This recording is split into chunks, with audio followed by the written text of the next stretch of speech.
Ok. On va reprendre. Donc là, l'idée maintenant, ce serait de... On a essayé de voir un petit peu plus qu'est-ce qu'était une connaissance qui réalise, qu'est-ce qu'une conscience fausse, etc. De faire la différence entre ces 7 types de conscience. Donc ça, c'est ce que vous allez retrouver dans tous les textes du Lori qui s'appellent Conscience et connaissance. Donc ça vous donne une idée un petit peu, on va dire, simplifiée de ce qu'elles sont. Après, si vous êtes dans les textes, il va y avoir beaucoup de détails, etc. Mais déjà d'avoir une idée claire, je trouve, globale, ça aide après à peut-être s'intéresser à aller dans les détails. Ou si vous avez étudié plus en détail, comme certains d'entre vous l'ont fait dans le PEBA, ça permet aussi de condenser un petit peu tout ça. Et des fois, ça fait du bien de condenser aussi. Donc maintenant, on va essayer de voir de manière un peu plus pratique à quoi ça nous sert tout ça quand même. Qu'est-ce qu'on va en faire? Peut-être une question qui vous intéresse, je suppose. Peut-être même c'est la raison principale qui vous anime, mais c'est vrai que si on pose pas les bases, après c'est difficile d'aller plus loin. Donc on a essayé d'en poser quelques-unes. Donc quel est l'intérêt de tout ça en fait? L'intérêt c'est que toutes nos perturbations mentales qui nous font souffrir, donc je pense que tout le monde est d'accord avec ça, dans le bouddhisme on va même jusqu'à dire que toutes nos souffrances viennent des perturbations mentales. Donc là ça devient une question encore plus importante, et toutes ces perturbations mentales sont des vues fausses. Donc par exemple, si on prend l'attachement, qu'est-ce qui va se passer avec l'attachement? C'est qu'il y a une surimposition des qualités de la personne ou de l'objet auquel on est attaché. On exagère les qualités. Donc par exemple, c'est quelque chose de très clair dans le sentiment amoureux. Sentiment amoureux, quelqu'un qui tombe amoureux, ou si bien sûr ça nous est tous arrivé dans notre vie, à ce moment-là, on voit que des qualités de la personne, comme si la personne était parfaitement pure, parfaite, et que on espère quelque chose de permanent là-dedans d'ailleurs. Pour toujours. C'est pas possible. C'est pas possible et c'est pas la réalité. Non seulement parce que cette permanence n'existe pas, et en plus parce qu'on a complètement déformé la réalité dans notre expérience. Et donc qu'est-ce qui se passe quand deux personnes tombent amoureuses l'une de l'autre?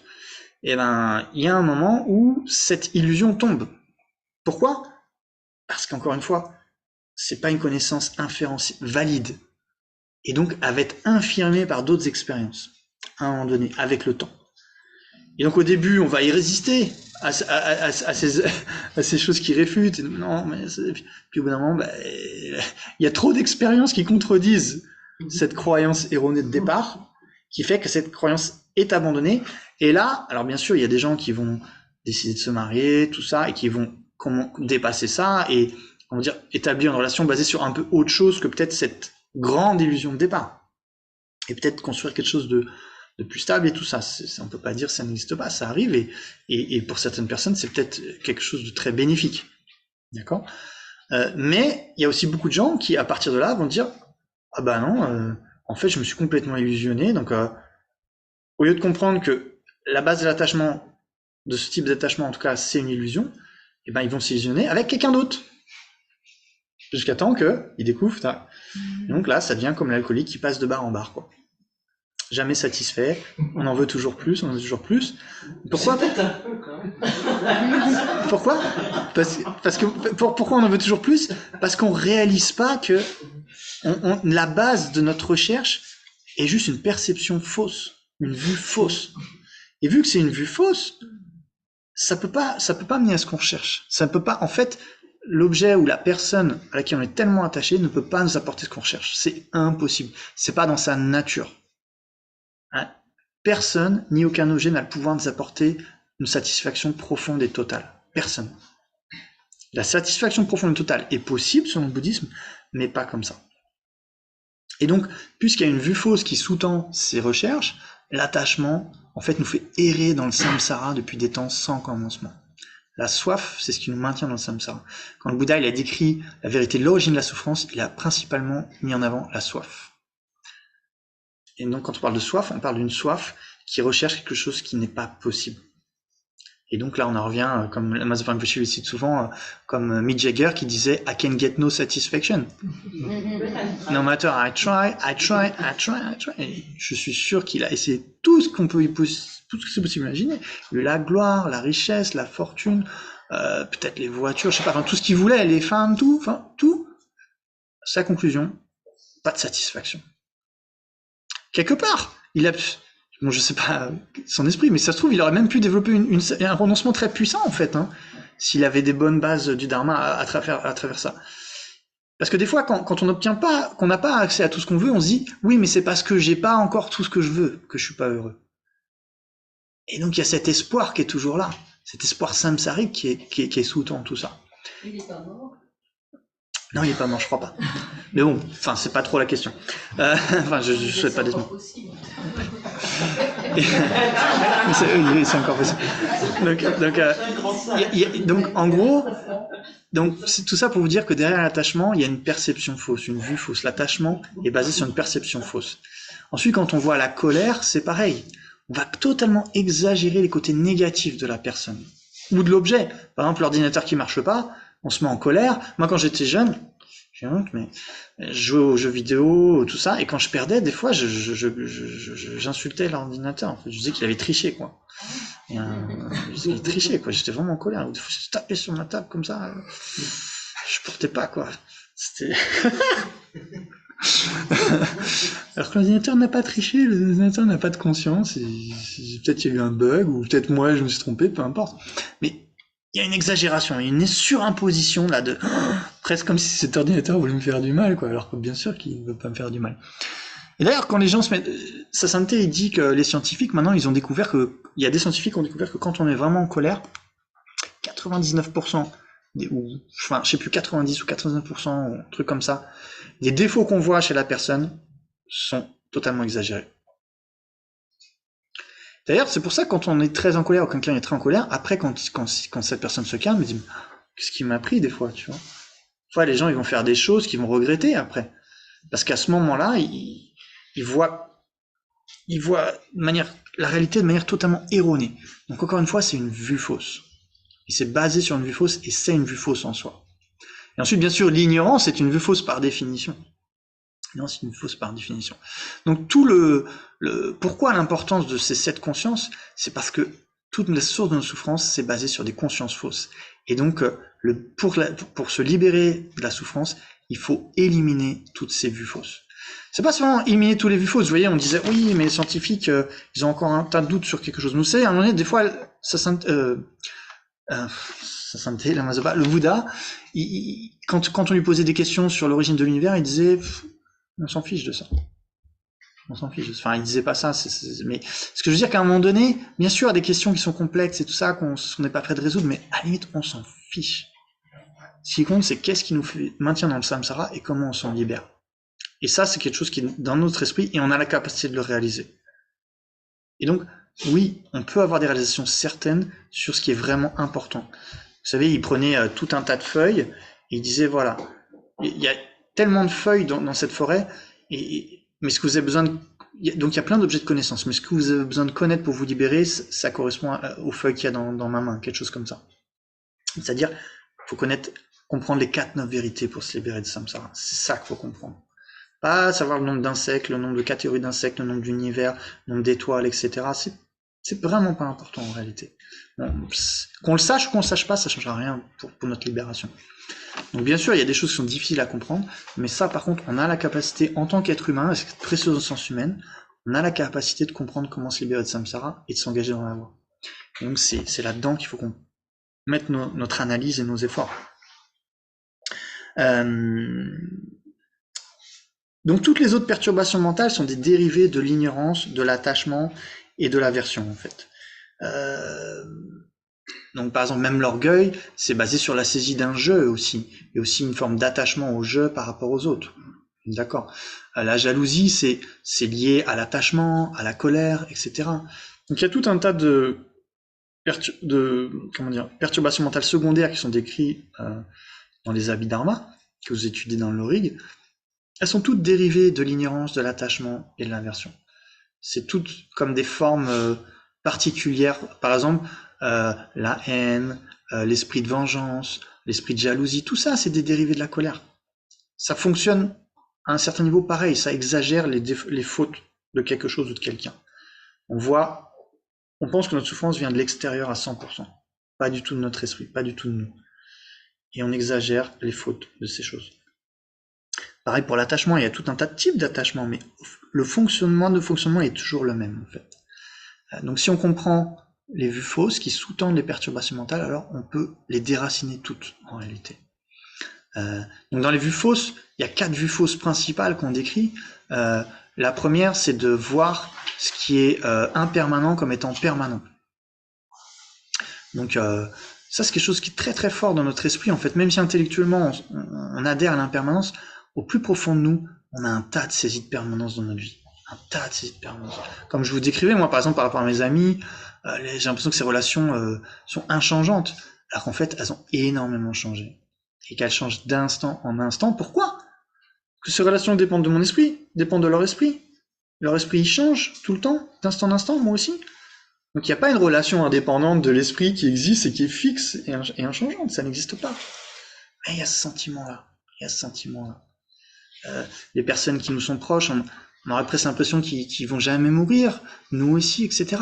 Il y a des impressions comme ça en nous qui sont très, très, très profondément ancrées. Donc il y a la saisie de la permanence.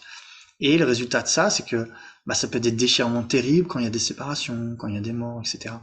Donc parce que notre esprit, il est absolument pas prêt à accepter cette réalité. Donc bien sûr, si on a un peu pensé à l'impermanence, ce sera déjà un peu plus facile. Mais même si on est bouddhiste, c'est encore difficile parce qu'on a encore des saisies de permanence en nous. C'est parce qu'on est bouddhiste que on n'a plus de perturbation mentale. Vous voyez, on a encore la saisie de la permanence. Même si on a un outil là quand même pour nous aider à souffrir moins que d'autres, ou peut-être moins longtemps, etc. Mais il y a encore cette saisie qui est là. Donc on voit ce qui est impermanent comme permanent. Ça sous-tend un tas de problèmes. Même par rapport à l'attachement, mais aussi par rapport à la colère. Puisque nos ennemis, si on les voit comme quelque chose de permanent, ça les rend encore plus terribles. Comme s'ils pouvaient pas devenir des amis, alors qu'en fait, si on regarde dans notre vie, il y a eu plein d'ennemis qu'on voit plus, qui n'existent plus dans notre vie, par exemple.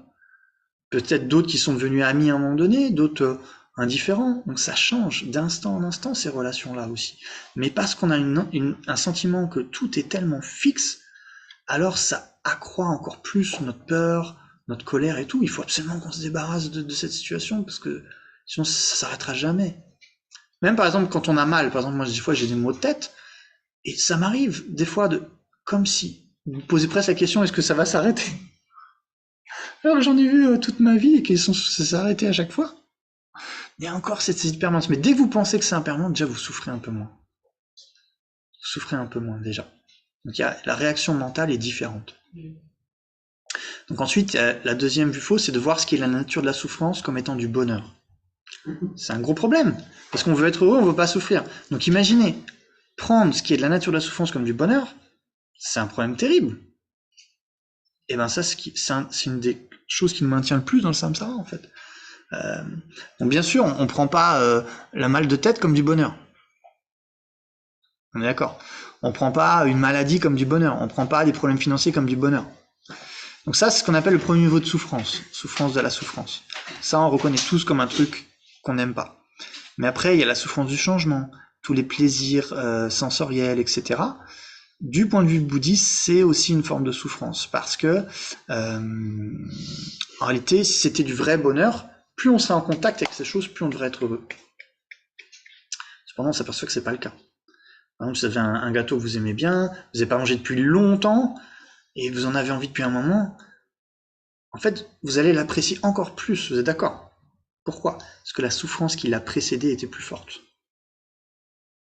Ça stoppe cette souffrance-là.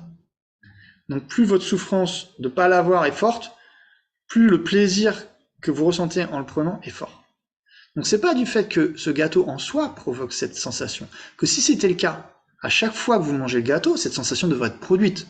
Donc quelque part, si vous mangez le gâteau tout le temps, vous devrez être heureux tout le temps. Et qu'est-ce qui se passe? Deuxième gâteau, ce manque est déjà moins grand. Donc le plaisir est moins grand. Puis après de moins en moins, de moins en moins, de moins en moins, de moins en moins. Et si vous mangez trop, ça peut même commencer à être de la souffrance. Vous n'en avez plus envie, il n'y a plus ce manque, qui est une souffrance, et donc ça peut même se transformer en souffrance. C'est pour ça qu'on dit que l'action de manger, en réalité, n'est pas par nature du bonheur. Mais en fait, la nature de la souffrance, puisque plus on le fait, plus ça devient de la souffrance à un moment donné. Donc ce bonheur, sous ce plaisir qu'on expérimente à un moment donné, c'est juste qu'on passe d'une souffrance qui est à un certain niveau, qui est là, peut-être à niveau 8, et une nouvelle souffrance qui est encore assez faible, la souffrance de manger, qui est niveau 1. Et donc, mais vu que ça arrête celle-là, on perçoit ça comme du plaisir. Et quand on mange, c'est niveau 2, 3, 4, 5, 6, jusqu'à un moment, ça peut devenir insupportable. Alors, juste pour si en fait tu as faim, parce que bon, là, on sait que la faim effectivement c'est une souffrance. Évidemment, j'imagine dans certains pays c'est une souffrance. Mais si simplement on a faim et qu'on a plaisir à manger justement parce qu'on a faim, ouais, évidemment, bon, ça ne faut pas derrière. Et ce que je veux dire, c'est le fait d'avoir faim en lui-même, c'est pas forcément l'indicateur d'une souffrance terrible, enfin, si c'est raisonnable, et que justement ça nous pousse à manger avec plaisir un gâteau. Donc c'est un manque qui est comblé par finalement un plaisir. Et ce que je veux dire, c'est que l'articulation entre j'ai faim et je mange un gâteau, de toute façon, c'est s'arrêter, c'est pas forcément négatif. Alors, je dis pas que c'est négatif de manger un gâteau quand on a faim. J'ai pas dit ça. Mais c'est pas une souffrance. Alors, ce qu'on veut dire, c'est qu'on prend ce qui est la nature de souffrance comme du bonheur. C'est ça la question.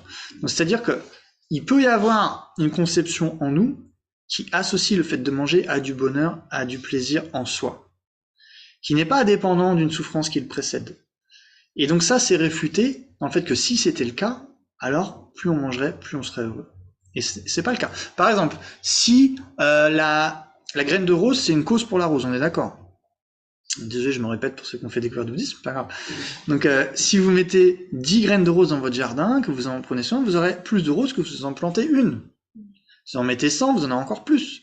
200 000, vous avez un champ de roses, vous mettez 100 000 graines, vous aurez, même s'il y en a qui meurent et tout, vous en prenez soin, vous aurez de plus en plus de roses. C'est proportionnel. Parce que c'est la cause et l'effet. C'est infaillible. Donc si manger était une cause de bonheur, si je mangeais un gâteau, je devrais avoir un niveau de bonheur. Si j'en mangeais 2, encore plus. 3, encore plus, encore plus, encore plus, encore plus, encore plus. Donc ça, c'est la preuve que c'est pas une cause de bonheur. Et donc c'est dépendant de certaines circonstances. Et la circonstance, c'est d'avoir un certain manque, une certaine... Alors c'est pas forcément une souffrance terrible, je suis d'accord. Mais il doit y avoir un petit truc derrière qui fait que ça peut être expérimenté comme plaisir. C'est ça qu'on dit. Que si c'était juste juste cette action de manger qui provoquait le plaisir, et que donc ça serait une cause de plaisir, alors plus on mangerait, plus on devrait être heureux. Et ça, c'est vrai pour tous les plaisirs des sens, les possessions, etc., etc. Donc, et ça, c'est une des choses qui nous maintient dans Samsara, parce que du coup, on est toujours avec une recherche quand même assez intense d'un tas de choses qui n'ont pas vraiment le pouvoir de nous apporter un vrai bonheur, en fait. Et ensuite, il y a le troisième niveau de souffrance, c'est le fait qu'on est sous l'emprise du karma et des perturbations mentales. Juste le fait qu'on est sous l'emprise des perturbations mentales est une souffrance, en fait. Parce que, à tout moment, quelque chose nous contrarie, la colère s'élève et boum, plus de paix dans l'esprit. En plus, ça nuit à notre corps, ça nuit au foie, ça nuit au cœur, ça nuit tout ça.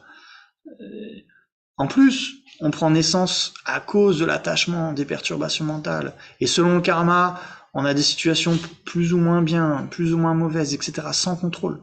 Donc le fait d'être sous l'emprise du karma des perturbations mentales, en soi, on définit ça comme le troisième niveau de souffrance. Et ça, on le reconnaît pas non plus. On a tendance à penser que ce corps peut être par nature une forme de bonheur, etc. Alors qu'en fait, et cet esprit sous l'emprise des perturbations mentales ne sont pas de la nature du bonheur. Ça veut pas dire que l'esprit ne peut pas être libéré des perturbations mentales, et là donc connaître le bonheur. Mais tant qu'il est sous cette emprise, alors on peut pas dire qu'on est vraiment complètement heureux en fait. Et tous les êtres qu'on voit sont pareils en fait, sont pareils. Donc ça peut aider à développer le renoncement, mais aussi la compassion bien sûr. La compassion. Donc ça c'est la deuxième vue fausse, voir ce qui est la nature de la souffrance comme du bonheur. Par exemple, on est très attaché à ce type de naissance, alors qu'en fait, c'est la nature de la souffrance, en fait. Troisième niveau, c'est de voir ce qui est impur comme pur. C'est une traduction, c'est pas forcément quelque chose qui va nous plaire, parce que ça peut sonner connotation religieuse, jugement et tout, mais c'est pas vraiment ça. C'est juste... si vous allez dans un laboratoire chirurgie et tout ça, et que, je sais pas, on vous montre un cerveau, un cœur, des intestins, tous les organes, un crâne et tout ça, généralement, votre sentiment, c'est passé, waouh, c'est trop beau, je trouve ça magnifique, j'ai envie de prendre ça dans mes bras et tout, quoi. On est d'accord. On a du sang, des trucs comme ça, tout ça dans des bocals, vous avez qu'une envie, c'est de partir en courant, quoi. D'accord? On est d'accord. Pourtant, ce corps est composé de quoi? Que de ça. Que de ça. Que de ça. Mais on a tendance à percevoir ce corps comme beaucoup plus pur entre guillemets ou voilà ou propre, alors qu'en fait il est quand même constitué de substances qu'en général on considère pas comme très plaisantes, etc. Donc là c'est ce qu'on appelle cette vue fausse, qui bien sûr fait qu'on a beaucoup d'attachement aussi. Ouais, est-ce qu'on pourrait dire que finalement c'est notre perception, c'est-à-dire qu'on impute une notion de sale ou d'impur, c'est quelque chose qui est finalement liquide. Bon, peut-être pas disons qu'après nos sens nous disent que ça peut être nocif pour nous, etc., parce qu'il y a peut-être une microbe, disons qu'on a une espèce de réaction de dégoût. Ouais. Mais enfin, c'est purement une perception subjective. Ouais. Un médecin, par exemple, il va faire ça. D'accord. Donc c'est une perception subjective que c'est impur et tout ça, parce que c'est juste du liquide et tout ça. Ok. Oui, c'est pas en soi impur, ça c'est clair. Mais c'est pas non plus en soi pur. Mais le problème, c'est qu'au quotidien, on le voit comme pur. Alors que c'est des substances que normalement on considère pas comme pures. Donc c'est une vue fausse. Donc c'est une vue fausse de considérer ça comme pur, parce que en général, si on examine vraiment, tout de suite ça change complètement notre perception. Donc la perception première dans l'attachement qui voit le corps comme pur est une perception fausse.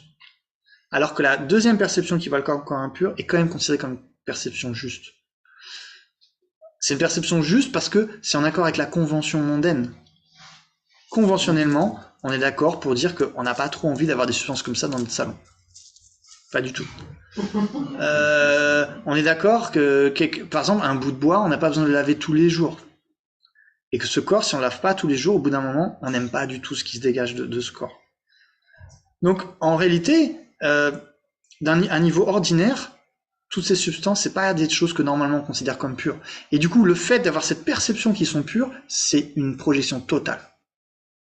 Alors que de les voir comme impurs, par rapport à nos conventions habituelles, c'est une perception juste.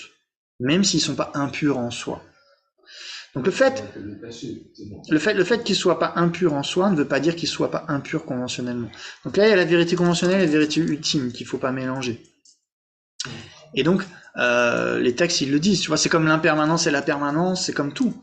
C'est juste au niveau conventionnel. Mais n'empêche que de percevoir ce corps comme permanent, c'est faux par rapport au fait de le voir comme impermanent.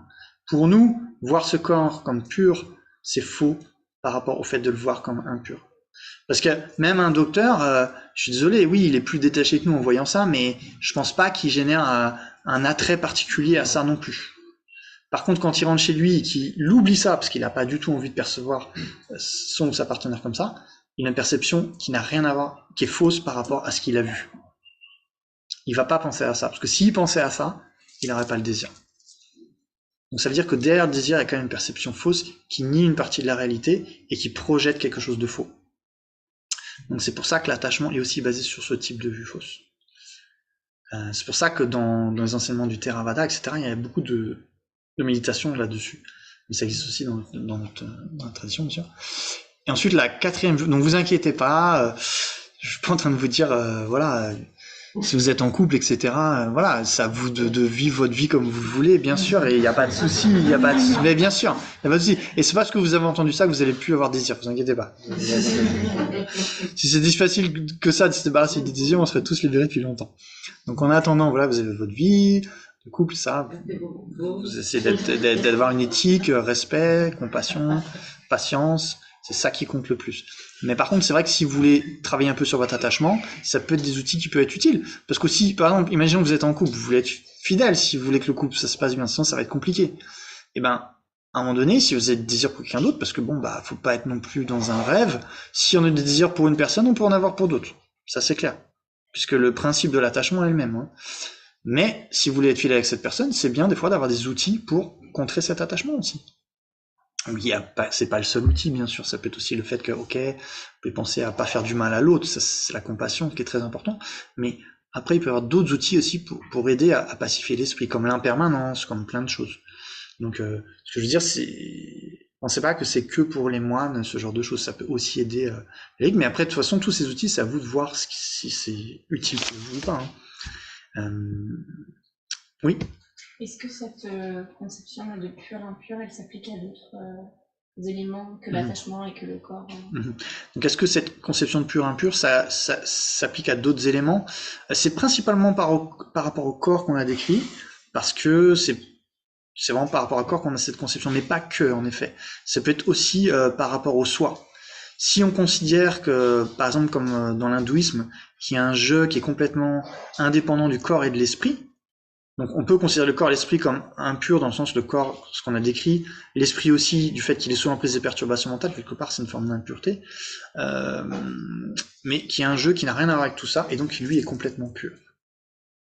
Ça peut être aussi une forme de saisie du soi et d'attachement au jeu qui est énorme, et qui est totalement une vue fausse. Parce qu'il n'y a pas de jeu indépendant du corps et de l'esprit. Donc si on comprend que le jeu est simplement imputé en indépendance du corps et de l'esprit, on ne peut pas le concevoir comme complètement pur en soi. Dans ce sens-là. Après, on a la nature de Bouddha, qui elle est parfaitement pure. Ça, c'est un autre point. C'est pas ce à quoi on s'attache en général. On n'est pas attaché aux gens parce qu'on voit leur nature de Bouddha. Non, si on voit la nature de Bouddha des gens et du coup on ressentait beaucoup d'amour et d'affection pour eux pour ça, c'est valide. Il n'y a pas de problème. La nature de Bouddha est pure. Il y a quelque chose de pur en nous tous, ça c'est clair. Mais ce qu'on perçoit comme pur, c'est pas ça le problème. On perçoit ce qui est impur comme pur, et ce qui est vraiment pur, on le perçoit pas. Donc en fait, tout est à l'envers. On fonctionne à l'envers. Et c'est pour ça qu'on est dans le samsara. C'est pour ça que ces vues fausses, c'est la racine du samsara. Et qui nous empêche de nous libérer, mais on s'y attache parce qu'on voit pas qu'il y a une autre option qui est bien meilleure en fait. Et ensuite, la dernière vue fausse, bien sûr, c'est la saisie du soi. C'est du soi et des phénomènes. Donc, on croit que dans cet ensemble d'agrégats, qu'est-ce que ça veut dire agrégat? C'est-à-dire, par exemple, pour le corps, c'est un agrégat. Parce que c'est une agrégation de différents facteurs. Les os, les organes, on pourrait dire aussi les atomes, le sang et tout ça. Il y a une agrégation de divers phénomènes sur laquelle on désigne le mot corps.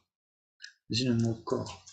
Ensuite, pour l'esprit, il y a une agrégation de sensations diverses et variées, plaisantes, déplaisantes, neutres, physiques, mentales, un tas de pensées, les perturbations, les vertus, l'attention, la discrimination, etc., etc. Tout un tas de facteurs mentaux. C'est une agrégation de facteurs mentaux qu'on appelle l'esprit.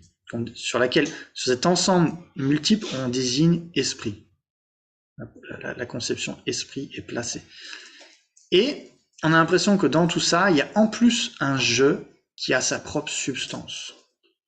Oui. Donc il y a plusieurs niveaux de vue fausse par rapport à ça. Ça peut être le premier qu'on a décrit, c'est-à-dire que comme si le je, ça c'est pas quelque chose qu'on a naturellement tous, c'est juste par rapport à des philosophies qui vont élaborer des idées sur le je, qui vont en arriver à la conclusion, le jeu il est toujours là, les agrégats c'est impermanent, c'est multiple, le jeu c'est une seule chose, donc ça peut pas être tous ces agrégats multiples. Donc le jeu c'est un truc qui a rien à voir avec tout ça, et donc qui lui est permanent, lui est une unité indivisible, et indépendant du coup tout ce truc, tous ces mouvements. Donc ça c'est l'Atman. C'est hindou, et peut-être l'idée d'âme dans certaines religions, peut-être irait un peu vers ça, je pense, mais il faut voir. Et donc ce jeu, du coup, on s'y attache, etc. Et le Bouddha, il a dit, il n'y a pas de jeu comme ça. Il n'y a pas de jeu comme ça. S'il y avait un jeu qui était permanent, qui était inchangeant, etc., du coup, rien ne pourrait l'affecter puisqu'il est permanent. Et donc, on ne pourrait pas dire, par exemple, je vieillis, ou je suis heureux, je ne suis pas heureux. Et donc, pourquoi se libérer? Comment libérer quelque chose qui est permanent? Soit il est déjà libéré, soit il n'est pas libéré. On ne peut pas changer. Donc, aussi, comment il pourrait faire l'expérience du karma? Puisque c'est-à-dire qu'il ne serait pas affecté par les conditions, s'il est permanent. Quelque chose qui est affecté par des conditions, ça veut dire qu'il ne peut pas rester tel qu'il est. Aussi, il pourrait pas interagir dans le monde. Ou alors, s'il agissait d'une certaine manière, il devrait agir tout le temps comme ça. Sinon, ça veut dire qu'il serait impermanent. Il pourrait pas percevoir les choses. Parce que ce qu'on perçoit, ça change tout le temps. Donc, ça veut dire que lui-même, il devrait avoir des perceptions différentes. Alors, il y a tout un tas de raisons pour lesquelles on dit un jeu permanent n'est pas possible. On dit, par exemple, je vois, j'entends, je dors, je suis réveillé, je suis heureux, je suis malheureux. Donc aussi, notre expérience va pas du tout avec cette idée d'un jeu permanent. On voit un jeu impermanent. J'étais enfant, je suis adulte, etc., etc., etc. Donc ce jeu permanent n'est pas possible, et donc c'est encore une vue fausse. Ensuite, il y a de voir le jeu comme autosuffisant, comme étant un peu ce qui contrôle ces agrégats physiques et mentaux. C'est-à-dire que ces agrégats physiques et mentaux, c'est un conditionnement qui fait que le corps il est comme ça, que l'esprit réagit comme ça, les intentions, etc., etc. Et en fait, comme si dans tout ça, il y avait un jeu qui était quand même un peu plus important que tout ça. Ce serait un petit peu le boss. On a le sentiment, non? Il y a un boss là-dedans qui maîtrise tout ça quand même. Ça n'existe pas. Ça, c'est une vue fausse. Percevoir un soi là où il n'y en a pas, c'est aussi une vue fausse, qui engendre plein de perturbations mentales. Perturbations, l'orgueil, le désir de contrôle, alors que tout est sous l'emprise de causes et conditions. Donc aussi, on ne reconnaît pas la vérité de la souffrance, qu'on est sous l'emprise des perturbations mentales, et donc on ne réalise pas qu'il faut faire un tas de choses pour se libérer de ces conditions, etc. Donc ça nous maintient dans le samsara aussi un certain degré. Et le dernier niveau, c'est de voir que le soi existe de manière véritable en soi. Ok, c'est pas un truc indépendant du corps et de l'esprit, c'est pas le boss là-dedans, mais alors c'est peut-être quelque chose dans tout ça, peut-être juste la conscience mentale, juste la simple observation des phénomènes, ce qui observe, qui est continuellement là, etc. Ah, ça c'est peut-être le soi, ça c'est peut-être le soi. Et du point de vue prasangika, ça, il y a beaucoup de toutes les vues bouddhistes en dessous des prasangika vont dire c'est ça le soi. Parce que ça va de vie en vie en vie. Mais les prasangika, ils disent, même ça, c'est pas le soi. Cette conscience, elle a des moments passés, qui n'existent plus. Tous les moments de conscience ce matin n'existent plus. Donc ces moments de conscience du passé, ça peut pas être moi, maintenant. Les moments futurs sont pas encore produits. Donc peut-être la conscience présente. La conscience présente, ça serait moi. Ce moi véritable, qui nous apparaît comme très concret. Mais cette conscience présente, elle dure combien de temps, à votre avis? Quelque chose qui n'a pas de durée n'existe pas. Tout doit avoir une durée pour dire que ça existe quand même. Donc si on dit elle dure une seconde, donc le jeu, c'est-à-dire il dure qu'une seconde. C'est-à-dire qu'au moment suivant, il n'existe plus. Ce jeu très concret. Et puis en une seconde, il y a quelques millisecondes qui se font déjà partie du passé, ou d'autres qui ne sont pas encore apparus. Donc il y a des moments qui n'existent plus, des moments qui n'existent pas encore, etc. Donc bref, quand on analyse ce qu'est vraiment la conscience, comme Robert ce matin disait, oui, mais c'est une succession d'instants. La conscience, oui, c'est une succession d'instants, et on ne peut pas désigner un de ces instants comme étant le jeu. Sinon, ça veut dire qu'à l'instant suivant, il n'existerait plus. Vous voyez, quand on recherche un jeu très concret, en fait, on ne peut pas le trouver non plus en dépendance de l'esprit, de la conscience, des sensations, etc., etc. Donc, du point de vue prasangika, il n'y a pas un jeu concret d'aucune manière, ni comme étant complètement séparé des agrégats, comme étant un des agrégats, etc. Voilà, ça c'est des thèmes à investiguer. Bien sûr, on ne peut pas investiguer tout le bouddhisme en une journée, mais c'est des éléments d'investigation intéressants. Et on pense que ça, c'est la racine de toutes les autres perturbations mentales. Parce qu'à partir du moment où on saisit un jeu véritable, alors on va s'attacher à tout ce qui est à ce jeu, et on va s'attacher à tout ce qui appartient à ce jeu. Mon corps, mes possessions, ma famille, etc. Et à partir de là, tout ce qui va apparaître comme menaçant par rapport à ça, on va générer de la colère. Donc l'attachement à l'aversion va être généré en dépendance de cette saisie du soi. Donc ça, c'est la dernière conception fausse, qui est la racine de toute, saisir ce qui est dénué de soi comme ayant un soi. Donc toutes les perturbations mentales sont basées sur toutes ces vues fausses, Et donc, toutes ces perturbations mentales, elles ont un point fort, c'est qu'on est très familier avec elles, depuis des vies et des vies et des vies. Donc elles surgissent spontanément, du fond du cœur. On n'a pas d'effort à faire pour générer l'attachement ou la colère, d'accord. C'est pas comme par exemple générer la bodhicitta. La bodhicitta, bon, c'est pas facile, il faut faire des efforts. Ou générer la patience, ça demande des efforts. Par contre, générer la colère, ça ne demande aucun effort. Il y a une situation qui arrive et boum, même si on veut pas, ça vient. Ce serait génial si c'était le contraire, si c'était la compassion qui générait comme ça, non? Même sans le vouloir, la compassion se viendrait spontanément, ou la sagesse spontanément, etc. Et c'est pas le cas, malheureusement. Et c'est ça que ça veut dire d'être dans samsara. C'est-à-dire que on est sous l'emprise des perturbations mentales. Pourquoi? Parce qu'on est très familier avec elles depuis très longtemps. Et donc elles surgissent spontanément et sans effort.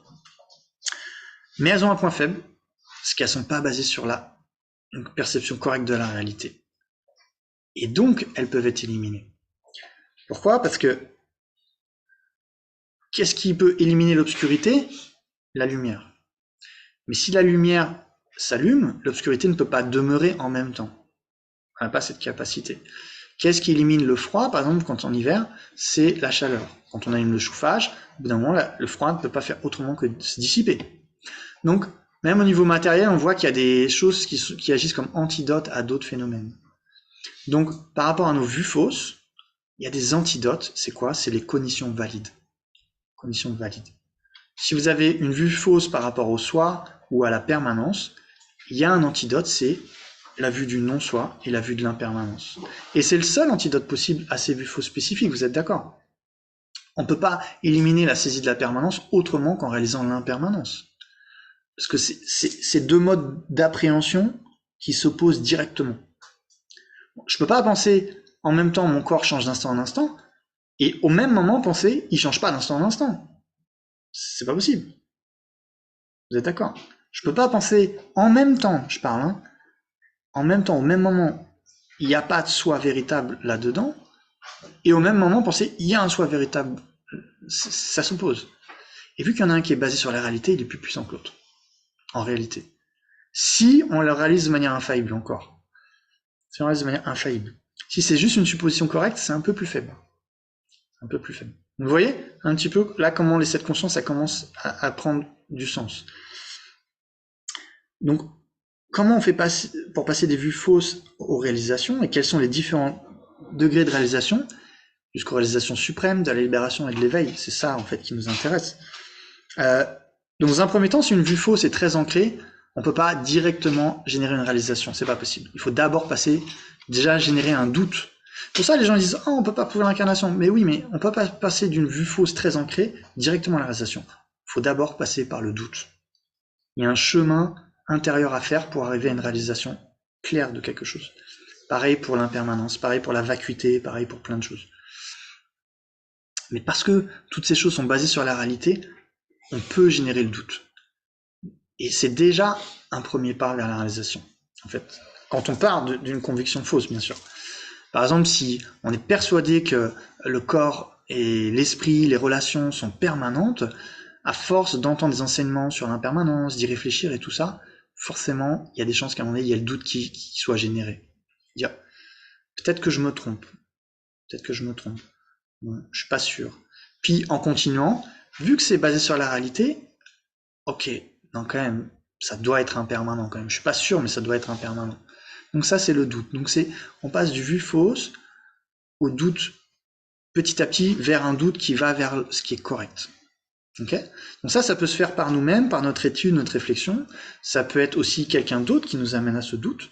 Donc il y a différentes manières de le faire. Mais c'est pour ça qu'on parle d'étudier, d'écouter les enseignements et de réfléchir qui permettent de commencer à sortir des vues fausses en fait. Il n'y a pas d'autre moyen en fait. Bien sûr aussi il y a à travers l'expérience, mais l'expérience elle peut pas arriver vers une expérience correcte sans savoir même à quoi réfléchir. Si personne vous introduit à la notion d'impermanence, vous explique que c'est important, quand vous allez méditer, vous n'allez pas méditer sur l'impermanence. Vous n'avez aucune raison de le faire. Donc il faut quand même être exposé un peu à ces enseignements, comprendre leur importance pour pouvoir commencer à investiguer. Puis, le doute, à un moment donné, peut déboucher sur une supposition correcte. C'est-à-dire que maintenant, vous êtes certain. Bien sûr, il y en a qui vont avoir une supposition correcte très tôt parce qu'ils suivent plutôt la foi aveugle, et d'autres, ça va prendre plus de temps, parce qu'il faut qu'ils analysent plus les choses. Mais, quelque part, cette supposition correcte sera peut-être un peu plus forte aussi. Pour ça, il y a différents types de pratiquants. On dit ceux qui suivent simplement la foi, et ceux qui suivent le dharma. Le dharma, c'est ceux qui analysent. Donc, des fois, ils mettent plus de temps à s'engager dans la pratique que les autres, que les premiers, mais quand ils s'engagent, c'est plus puissant. Donc, c'est vrai que pour nous, les Occidentaux, cette approche est sûrement plus adaptée. Mais même pour les Tibétains, ils considèrent qu'elle est meilleure. Elle est meilleure. On dit par exemple, il y a les bodhisattvas qui suivent la foi, les bodhisattvas qui suivent le dharma, et les deuxièmes, ils vont à l'éveil plus rapidement. Mais ils mettent des fois plus de temps à s'engager dans quelque chose, parce qu'ils ont besoin d'analyser.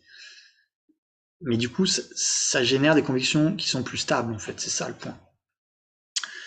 Donc, supposition correcte. Ensuite, supposition correcte, on continue à analyser, à réfléchir, à méditer, à comparer les expériences jusqu'au jour où il y a la connaissance inférentielle qui va naître, qui donc est, par rapport aux phénomènes cachés, bien sûr, c'est ça qui nous intéresse, les 4 non-vérités, l'impermanence, la vacuité, etc.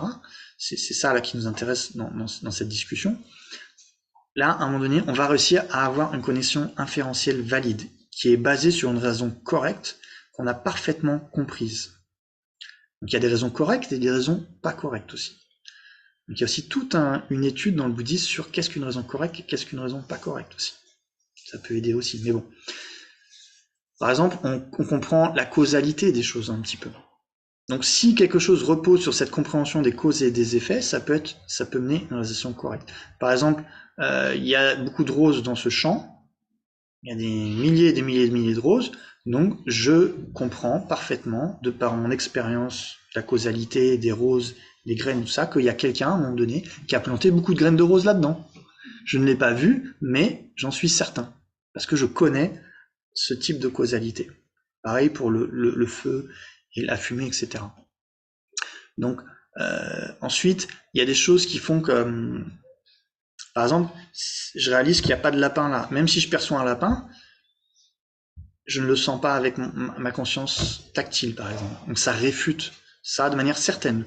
Parce que s'il y avait un lapin, je devrais le sentir. La nature de ce type d'objet devrait être perçue par ma conscience tactile. Et donc, c'est réfuté. Donc je peux être certain qu'il n'y a pas de lapin là-dessus. J'attends pas qu'il y ait un scientifique qui me l'ait prouvé.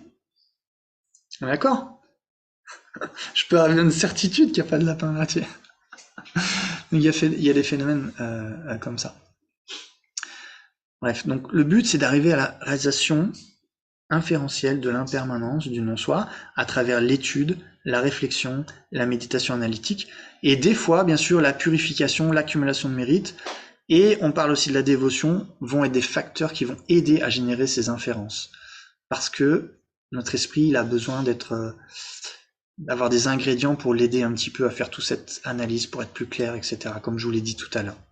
C'est pour ça qu'on dit que pour la réalisation, la cause principale, c'est l'étude, la réflexion, la méditation. Donc, sans étude, on ne peut pas réfléchir sur le sujet de manière correcte, parce qu'on n'a pas les éléments pour ça, on n'a pas les ingrédients. Si vous n'avez pas les ingrédients, on ne peut pas faire un gâteau particulier. Donc, si vous n'avez pas une étude, vous avez moins d'éléments pour la réflexion. Si vous n'avez pas la réflexion, vous n'avez pas d'éléments pour générer l'inférence valide. Une fois que vous avez généré l'inférence valide, vous cultivez ça par la méditation, la familiarisation. Donc, on étudie, on réfléchit sur les thèmes des 4 non-vérités, de l'impermanence, du non-soi, etc.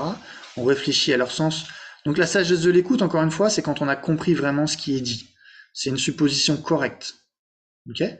Donc on continue à investiguer par nous-mêmes, par la contemplation, le débat, la discussion, notre analyse, etc., etc., jusqu'à temps qu'on génère cette conviction certaine et infaillible. Ça, c'est la sagesse issue de la contemplation. Deuxième type de sagesse. Connaissance inférentielle. Par rapport à l'impermanence, par exemple.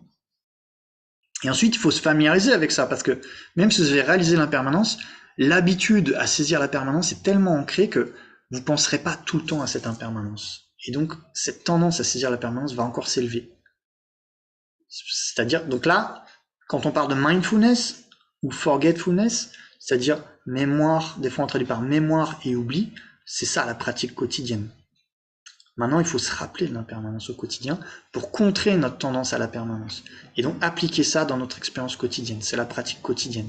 La vigilance, qui observe, ouh là, je suis dans l'attachement, je suis dans cette permanence. Et l'antidote, je me rappelle de ce que j'ai réalisé.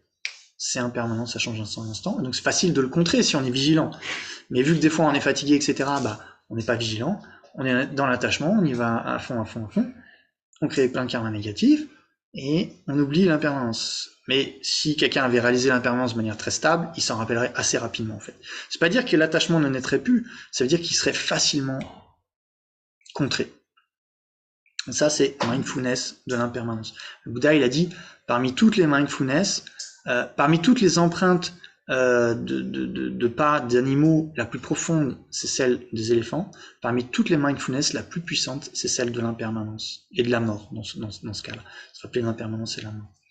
Parce que ça contre l'attachement et plein de perturbations mentales. Donc au quotidien, c'est quoi cette mindfulness? C'est connaissance subséquente. Connaissance subséquente. Qui réalise ce qui a déjà été réalisé. Donc en fait, mindfulness, quand vous regardez dans les 51 facteurs mentaux, il y a les 5 facteurs déterminants, c'est 1, 2, et c'est qui se rappelle d'un objet avec lequel on est familier.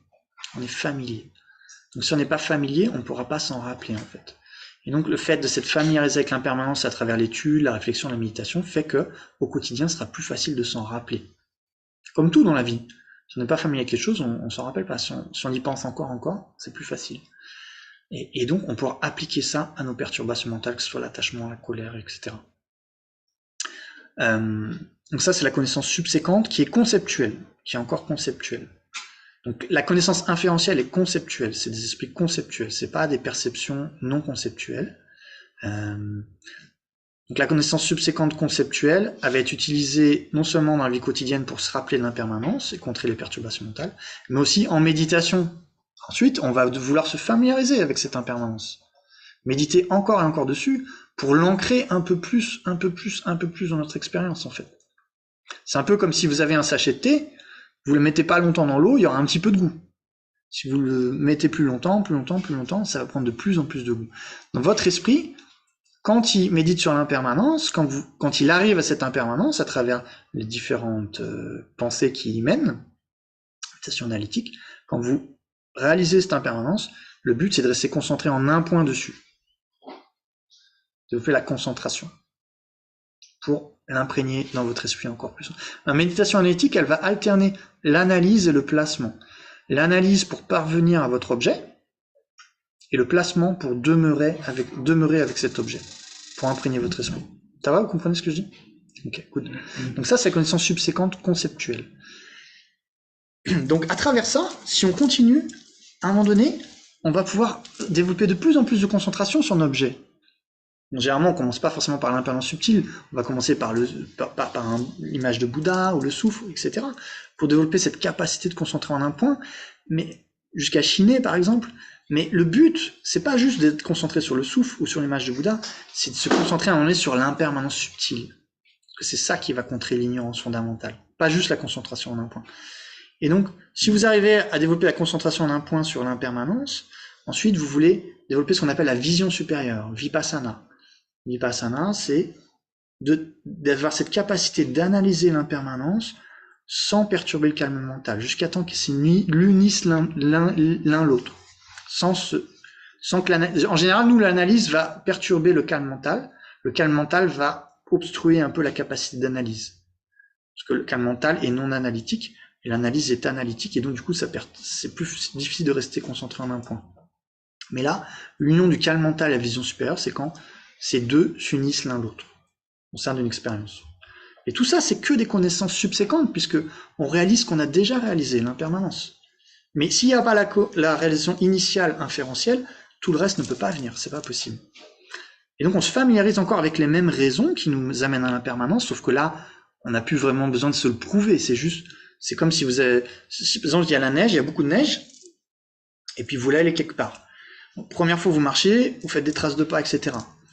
Deuxième fois, ok, vous avez déjà un chemin qui a été fait, donc c'est un peu moins dur, mais vous faites le même chemin. Après encore, au bout d'un moment, le chemin, il est de plus en plus facile à faire. Donc la méditation, c'est comme ça que ça marche. Dans un premier temps, la première, c'est un peu plus dur pour réaliser l'impermanence, mais après, vous devez faire le même chemin mental, analytique, pour arriver avec l'impermanence, sauf que ce sera beaucoup plus facile à faire. Plus vous le ferez, plus c'est facile. Et donc, ce sera plus facile de développer la concentration en un point sur ce sujet et la vision supérieure.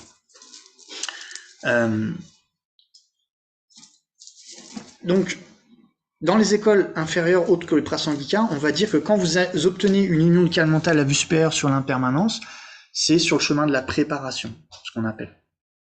Préparation à quoi? Préparation à la vision directe de l'impermanence. Chez les Prasangika, en fait, c'est plus union du calme mental et vue supérieure sur la vacuité qui fait la préparation, parce qu'on pense qu'on peut avoir cette union du calme mental et la vision supérieure sur l'impermanence plutôt qu'au chemin de la préparation. Mais c'est pas très important aujourd'hui, mais c'était juste, voilà, entre parenthèses. Donc, que ce soit le non-soi ou la vacuité, on obtient une union du calme mental à vue supérieure dessus. Tout ça, c'est la connaissance subséquente, conceptuelle encore. Conceptuelle. Donc déjà, vous êtes déjà un yogi quand même, hein. Vous êtes encore dans la réalisation conceptuelle de la vacuité et de l'impermanence, mais vous êtes un grand yogi. Là, je peux dire que votre esprit, il est sous haute maîtrise. Vous imaginez, une calme mentale sur l'impermanence comme ça, avec l'analyse et tout, c'est clair que même en dehors de la méditation, votre concept de permanence, il doit pas faire le malin quand même. On parle de 5 forces, 5 pouvoirs, donc c'est d'abord les 5 pouvoirs sur le chemin de la préparation, où là, ils peuvent encore s'élever, les facteurs opposés, les vues fausses, mais c'est très facile de les renverser. Ensuite, les 5 forces, ils peuvent quasiment plus s'élever, quoi. Tellement la familiarisation est puissante, quoi. C'est-à-dire vos perturbations mentales sont quasi... Elles sont pas éliminées à la racine, mais elles ont plus trop de force, quoi, on va dire. En général. Donc, ensuite, qu'est-ce qu'on veut arriver? C'est la perception directe valide. Perception directe valide. Parce que une perception directe de la vacuité ou de l'impermanence aura beaucoup plus d'impact sur l'esprit qu'une perception conceptuelle. Ça, on est clair. Perception non conceptuelle. Donc, c'est quoi la différence entre conceptuelle et non conceptuelle? Par exemple, là, on se voit les uns les autres avec nos propres yeux. Ok? Quand vous rentrez chez vous, vous essayez de vous rappeler de tout ça. Vous le faites à travers une image mentale.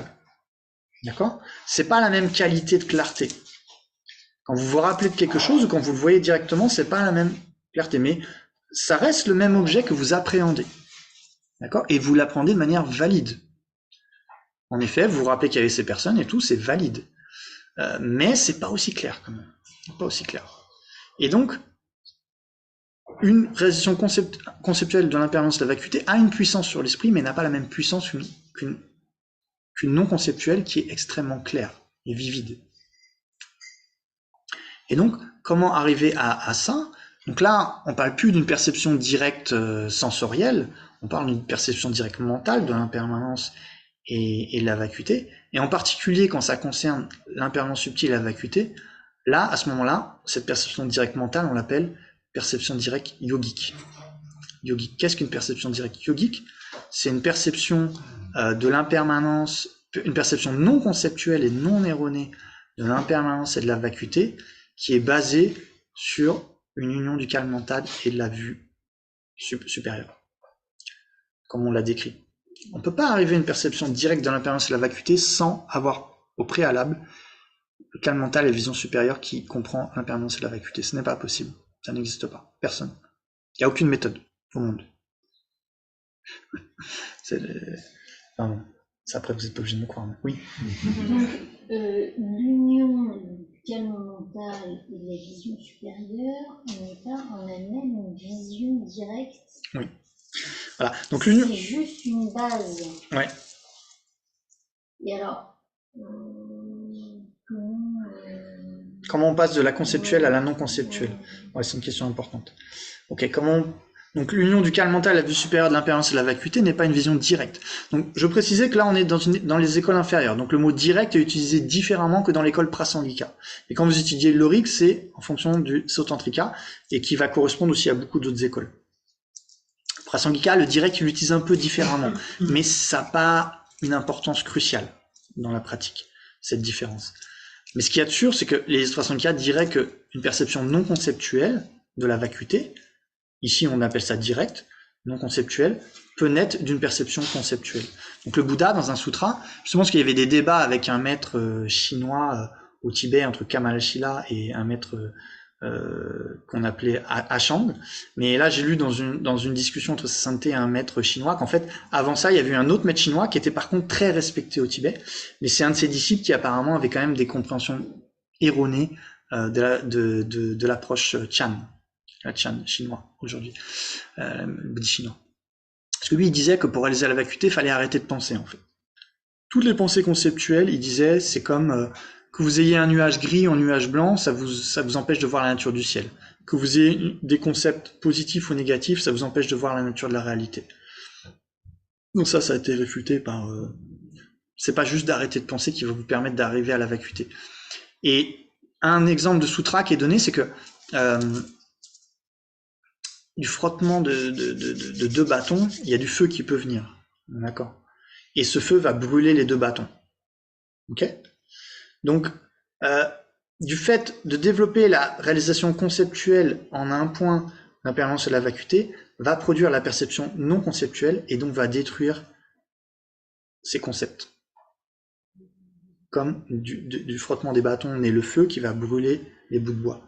Donc on peut passer d'une perception conceptuelle à non conceptuelle. Ça, c'est une citation du Bouddha pour l'expliquer. Ensuite, comment dans notre expérience on peut le voir, c'est peut-être un petit peu plus difficile, mais il y a deux exemples qui vont plus faire référence à une perturbation mentale dans ce cas-là. Je sais plus comment il s'appelait, mais c'était quelqu'un très connu qui écrivait des livres il y a plusieurs siècles, je pense. Et apparemment, il a commencé à voir qu'il était en train de devenir un petit peu fou. Il a écrit tout ce qui se passait. Et il a dit, en fait, ce que j'imaginais, peu à peu, je commençais à le voir de mes propres yeux. Ça devenait une hallucination. Des peurs, etc., qui étaient purement mentales, mais de par la force de l'obsession par rapport à ça et tout, dans mon esprit, je commençais à le voir à ses propres yeux. Ça existe par exemple dans des histoires de schizophrénie, etc. Donc il y a des hallucinations. Donc quelque chose qui est conceptuel, par la force de l'absorption, devient non conceptuel. C'est juste l'esprit qui fonctionne comme ça. Je vais donner un exemple personnel. Pas de ce type, pas non plus yogique du tout à fait ordinaire, mais ça m'arrive une fois dans ma vie, j'étais petit, et j'en ai parlé à Geshe Damdoul de ça, et il m'a dit, oh, c'était intéressant, pas dans le sens que c'est quelque chose de spécial que j'ai vécu du tout, hein, mais comme exemple pour comprendre ça, c'est ça le point. On prend des expériences ordinaires pour comprendre des choses qui ne sont pas accessibles. Comme je vous disais, pour comprendre des choses cachées, des fois on fait référence aussi à des choses qui sont plus accessibles. Et donc là, par exemple, l'hallucination, ça c'est une chose. Et personnellement, voilà, j'étais dans la voiture, j'étais à l'arrière, je me rappelle, et puis vraiment ça m'a marqué, hein, parce que ça fait peut-être 40 ans, mais je me rappelle encore. Et parce que ça m'est arrivé qu'une fois. Et je réfléchissais, j'étais fatigué, je réfléchissais à un truc, je sais plus exactement ce que c'était. Je m'endormais, et poum, c'est devenu mon rêve. J'ai vu le passage de la pensée au rêve. Ça m'est arrivé qu'une fois. Donc, la pensée qui est purement pas clair, vous savez, conceptuel, et le rêve qui est très clair.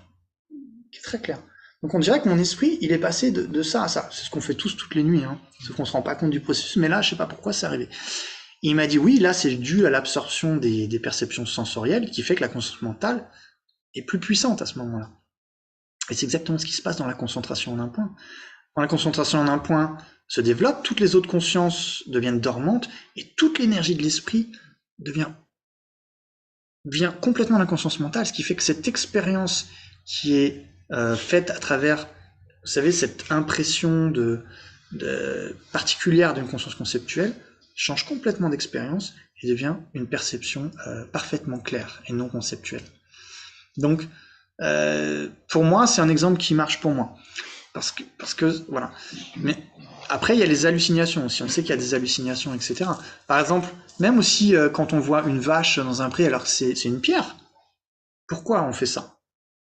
Parce que notre conception croit absolument que c'est une vache. Et ça a tellement de pouvoir que ça affecte notre perception directe. Donc des fois, nos perceptions directes sont affectées par nos concepts. Ça, c'est aussi quelque chose qu'on peut voir. Et donc, là, par la familiarisation, le calme mental, la vue pénétrante, etc., la perception conceptuelle de la vacuité de l'impermanence devient une perception yogique directe, qui est donc là une perception directe valide, qui est le premier type de conscience parmi cette conscience. Et là, c'est le chemin de la vision quand il s'agit de la vacuité. Donc là, vous êtes un aria, ce qu'on appelle un aria. Quelqu'un qui a une réalisation non conceptuelle de la vacuité, c'est un aria. Donc, s'il vous plaît, dites pas que vous voyez la vacuité de manière non conceptuelle, sinon ça veut dire que vous dites que vous êtes un aria, et si vous avez pris le vœu de pas mentir, vous avez brisé votre vœu racine. C'est assez grave, en fait, de dire ça aux gens.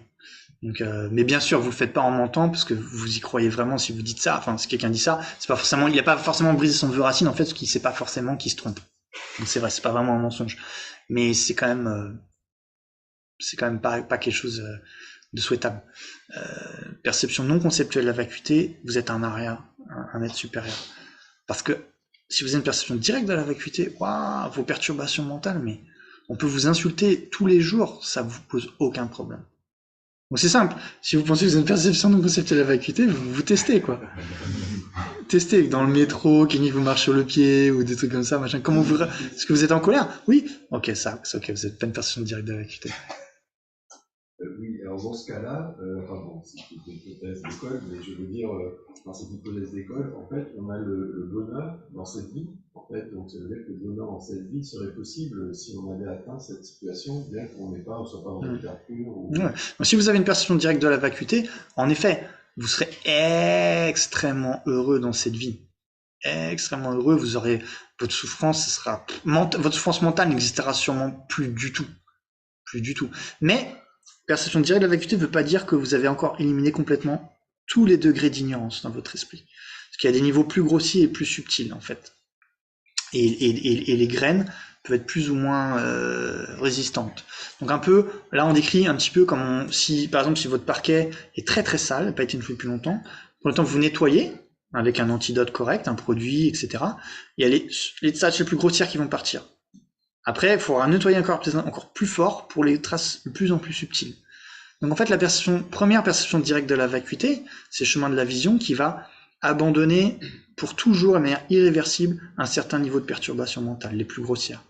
Il y a encore des niveaux subtils qui, bien qu'elles ne peuvent pas se manifester aussi fort que pour nous, seront encore là. Et donc là, on va faire appel à une connaissance subséquente non conceptuelle. Ce qui réalise ce qui a déjà été réalisé. Et donc, là, c'est le chemin de la méditation. Le chemin de la préparation, le chemin de la vision, le chemin de la méditation. C'est une connaissance subséquente. C'est-à-dire qu'on va devoir, quand on sera là, on va devoir encore réaliser la vacuité de manière directe et se concentrer en un point dessus pour que ça élimine de plus en plus les perturbations mentales. C'est-à-dire que notre esprit, la vacuité qui est réalisée est la même, mais notre esprit va devenir de plus en plus puissant dans sa perception de la vacuité et va avoir un pouvoir d'éliminer les traces les plus subtiles. Et quand elles seront complètement éliminées, alors là, vous avez atteint la libération, et c'est possible pour certains en cette vie. Et à ce moment-là, c'est un arat, un destructeur de l'ennemi, et à ce moment-là, la souffrance mentale n'existe clairement plus.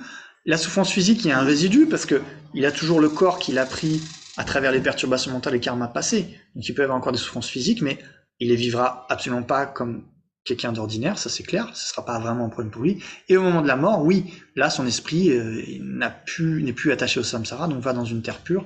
Et là c'est le bonheur pour toujours en réalité, puisque les perturbations mentales ont été éliminées à la racine de manière complète.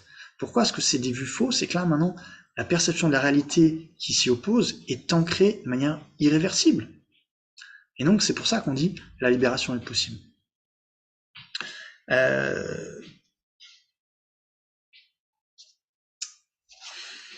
Non, je ne vais pas parler de ça parce que ça va être compliqué. Hein? Oui, Robert. Oui, je veux dire, faut faire des fois peut-être attention quand on parle d'un bouddhisme, on entend se libérer de la souffrance, c'est une expression qui vient régulièrement.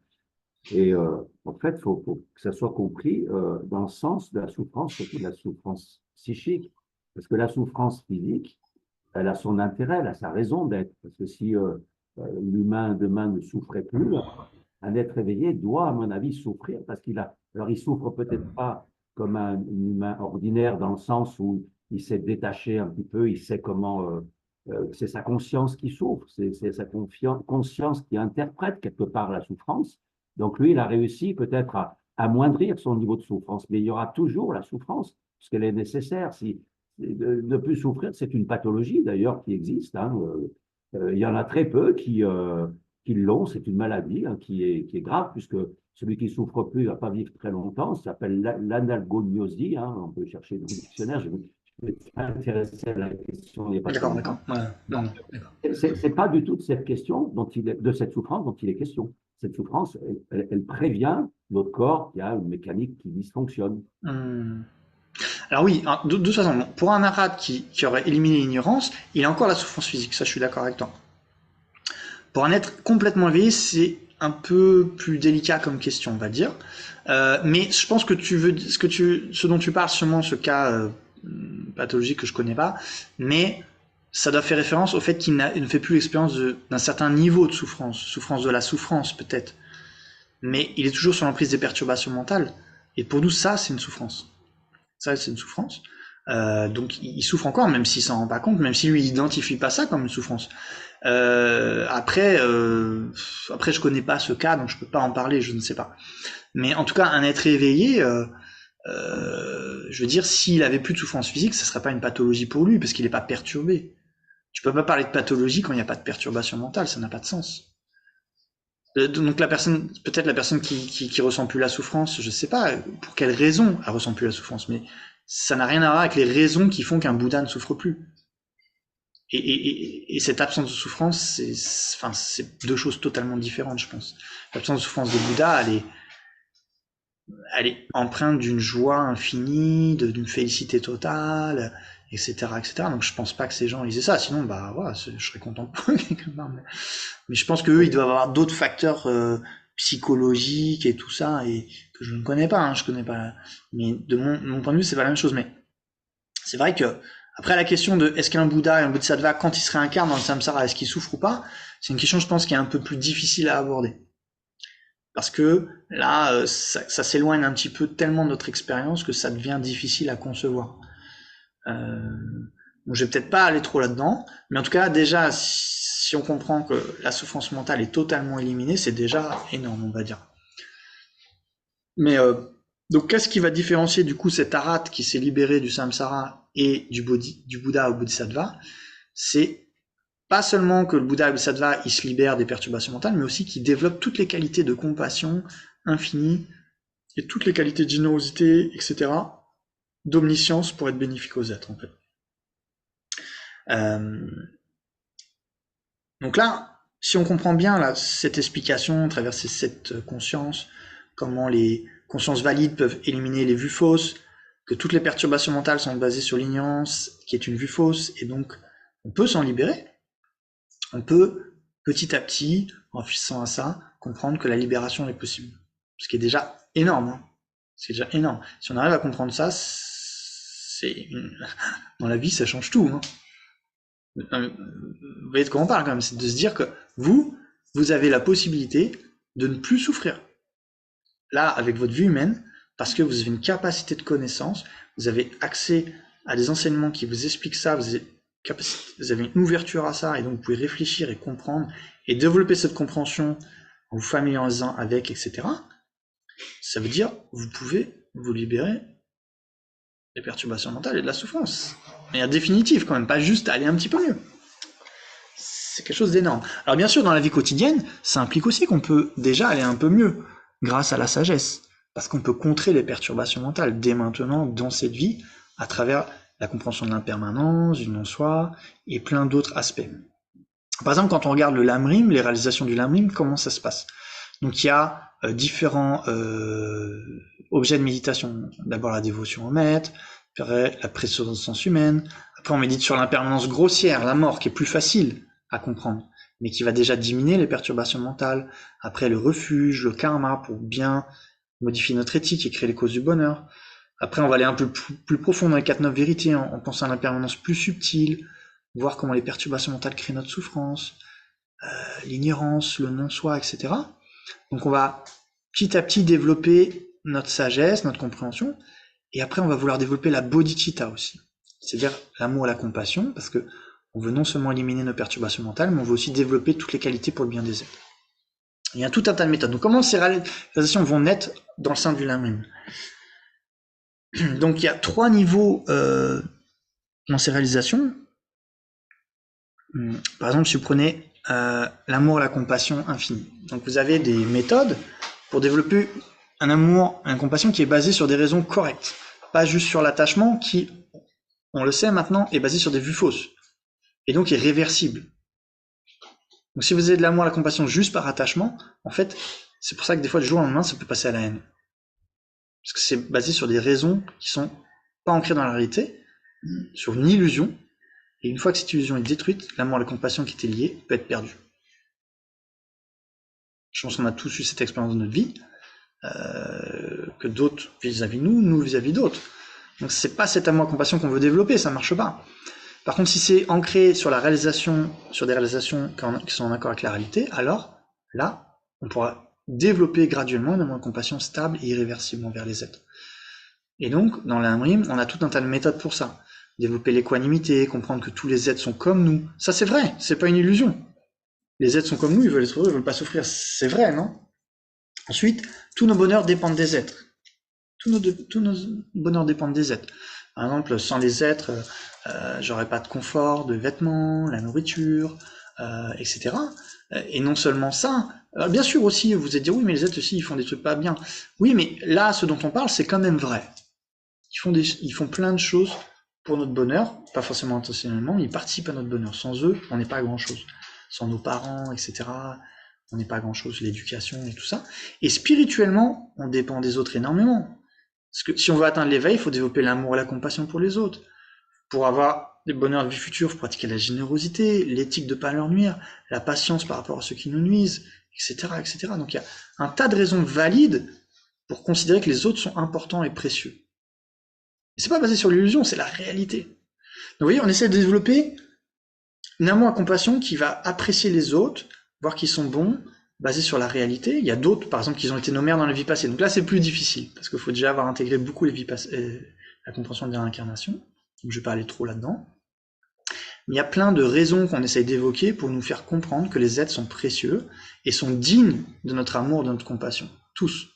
Et qu'en fait, non seulement ils sont dignes, mais en plus, si on chérit que le soi, on crée que des problèmes pour nous-mêmes. Ça va alimenter les perturbations mentales, les actions négatives, etc. Toutes nos actions négatives viennent du fait de chérir le soi plus que les autres. On ne tue pas par altruisme. On ne vole pas par altruisme, etc. Et donc, vu que les actions négatives sont la source de nos souffrances, on peut comprendre que l'auto-chérissement est à la racine de tous nos problèmes passés, présents, futurs. Alors que chérir les autres, on crée du karma positif, etc. C'est la source de tous nos bonheurs. Encore une fois, c'est ancré dans les compréhensions valides. Donc ça va nous aider à développer l'amour et la compassion. Comme même aussi sa sainteté, par exemple, il fait beaucoup de dialogues scientifiques pour prouver que la colère est nuisible même à notre corps, alors que la compassion est bénéfique à notre corps. Oui, donc c'est basé sur des raisons même scientifiques, ancrées dans la réalité, c'est-à-dire que c'est irréfutable. On le voit à travers la plasticité du cerveau, l'effet que ça a sur le corps, etc., la colère, et l'effet que ça a sur l'amour et la compassion, c'est bénéfique même au niveau physique. Et au niveau mental, on le voit avec notre expérience. Relationnelle aussi. Et donc, il y a toutes les raisons valides qui peuvent nous permettre de développer une amour et compassion stable pour les autres. Et ça, c'est pas basé sur une illusion. Vous voyez ce que je veux dire? Donc, si on développe là-dessus, ce sera beaucoup plus stable. Ça peut prendre plus de temps que l'amour et la compassion qu'on va développer basé sur une illusion d'attachement. C'est vrai, ça c'est plus spontané, mais en même temps, c'est très éphémère et très fragile. Et aussi, on ne peut pas le faire pour tous les êtres. C'est pas possible. Les raisons pour lesquelles on a de l'amour et la compassion pour lesquelles on est attaché, c'est parce qu'elles nous apportent quelque chose maintenant, etc. Mais vu que tout le monde ne fait pas ça, on va faire une dichotomie énorme entre nos proches et les distants, etc. Alors que là, les raisons qu'on invoque font qu'on va pouvoir développer l'amour et la compassion plus stable pour tous les êtres.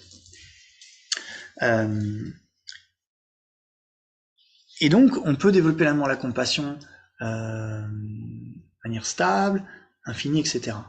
Donc, comment on va développer ces réalisations pour les ancrer? Dans un premier temps, par exemple, il va falloir comprendre comment on génère cette expérience en méditation. Comment le fait de penser, par exemple, que les autres nous sont bénéfiques, qu'ils sont précieux, comment on fait ça vraiment en méditation? Vous savez, théoriquement, on est d'accord. En méditation, ok, il faut s'asseoir et essayer de méditer là-dessus. Des fois, ça peut aider, c'est encore une fois la dévotion, mettre l'accumulation de mérite purifiée, ça aide notre esprit à être en une meilleure condition. Et là, on médite analytiquement, Ok, bah, ok, ce corps, est-ce qu'il dépend juste de moi ou d'autres? Enfin, bien sûr, mes parents quand même. Ah mais quand même, mes parents, ils ont dû faire pas mal de choses quand même, pendant pas mal d'années quand même, pour moi quand même, hein. C'est quand même bien grâce à eux que j'ai ce corps quand même. Mon éducation. Oui, bon, je me suis pas éduqué tout seul non plus, j'ai pas appris l'alphabet tout seul, appris à lire tout seul quand même, il y a quand même pas mal d'aides qui ont participé. Ma santé, les hôpitaux, les infirmières, le système de sécurité sociale, ah oui, tous les gens qui travaillent tous les jours pour payer les impôts, etc., etc., etc. Et donc là, jusqu'à un moment donné, votre conscience, elle commence à prendre conscience que, en effet, c'est pas juste une théorie, c'est vrai pour vous. Les autres sont quand même une source de bonheur. Enfin, sont responsables de mon bonheur à plein de niveaux, quoi. Ils sont précieux. Et qu'en effet, chérir les autres, c'est une source de bonheur, etc. Tout ça, ça va être analysé jusqu'à temps que vous êtes sûr que c'est une source de bonheur et donc que les autres sont, encore une fois, tous très très précieux. Très précieux, parce que les chérir, ça source tous mes bonheurs. Donc ils sont précieux. Moi, je dois les chérir. Alors que les négliger, c'est la source de tous mes malheurs. Donc ça aide à transformer l'esprit vers l'achérissement d'autrui, etc. Et donc la première fois que vous arrivez à générer l'expérience, on appelle ça devenir acquérir une certaine dextérité, on va dire, par rapport à cette méditation. Au début, c'est purement intellectuel. Vous savez pas comment générer l'expérience. Donc, il faut faire un certain effort, des fois un peu accumuler le mérite, etc. Jusqu'au jour où vous générez la première expérience. Ah ouais, les autres sont extrêmement bons. Ah oui, c'est vrai. Et là, je ressens quelque chose. C'est pas purement intellectuel, je ressens quelque chose à travers cette méditation analytique. Donc là, vous avez uni la réflexion et l'expérience. C'est plus juste intellectuel, ok? C'est le premier niveau d'expérience. Qui n'a pas un impact énorme sur votre vie parce que ça dure pas longtemps. Après, vous venez dans votre vie, vous l'oubliez, etc. Mais quand on dit que vous avez ça, on dit que vous pouvez plus devenir insensible au dharma. Sensible au dharma, c'est-à-dire, vous entendez cet enseignement, on dit, ouais, bon, j'ai entendu ça 20 000 fois, donne-moi autre chose, quoi. En gros, si vous avez compris comment cet enseignement peut vous aider à transformer votre esprit, vous ne pouvez plus devenir insensible à cet enseignement.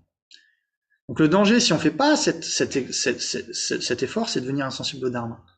Et là, du coup, ben, là, on commence à dire, ah, c'est purement intellectuel, donnez-moi autre chose, quoi.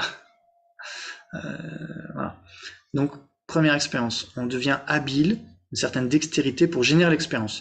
Et quand on a ça, on comprend du coup que si on se familiarise, alors notre esprit peut vraiment être transformé.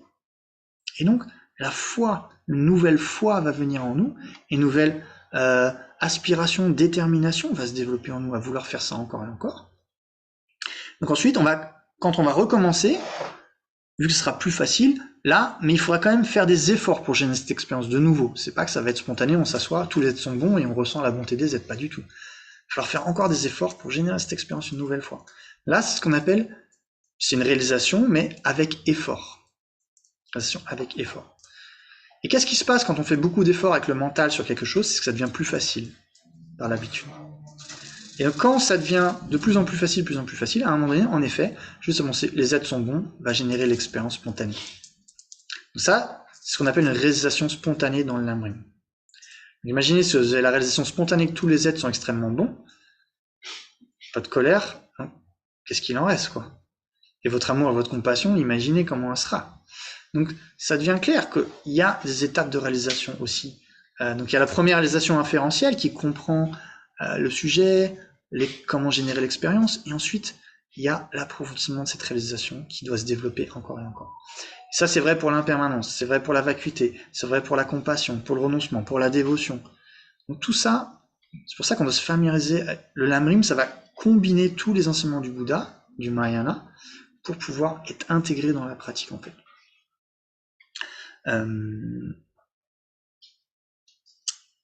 Donc voilà, donc.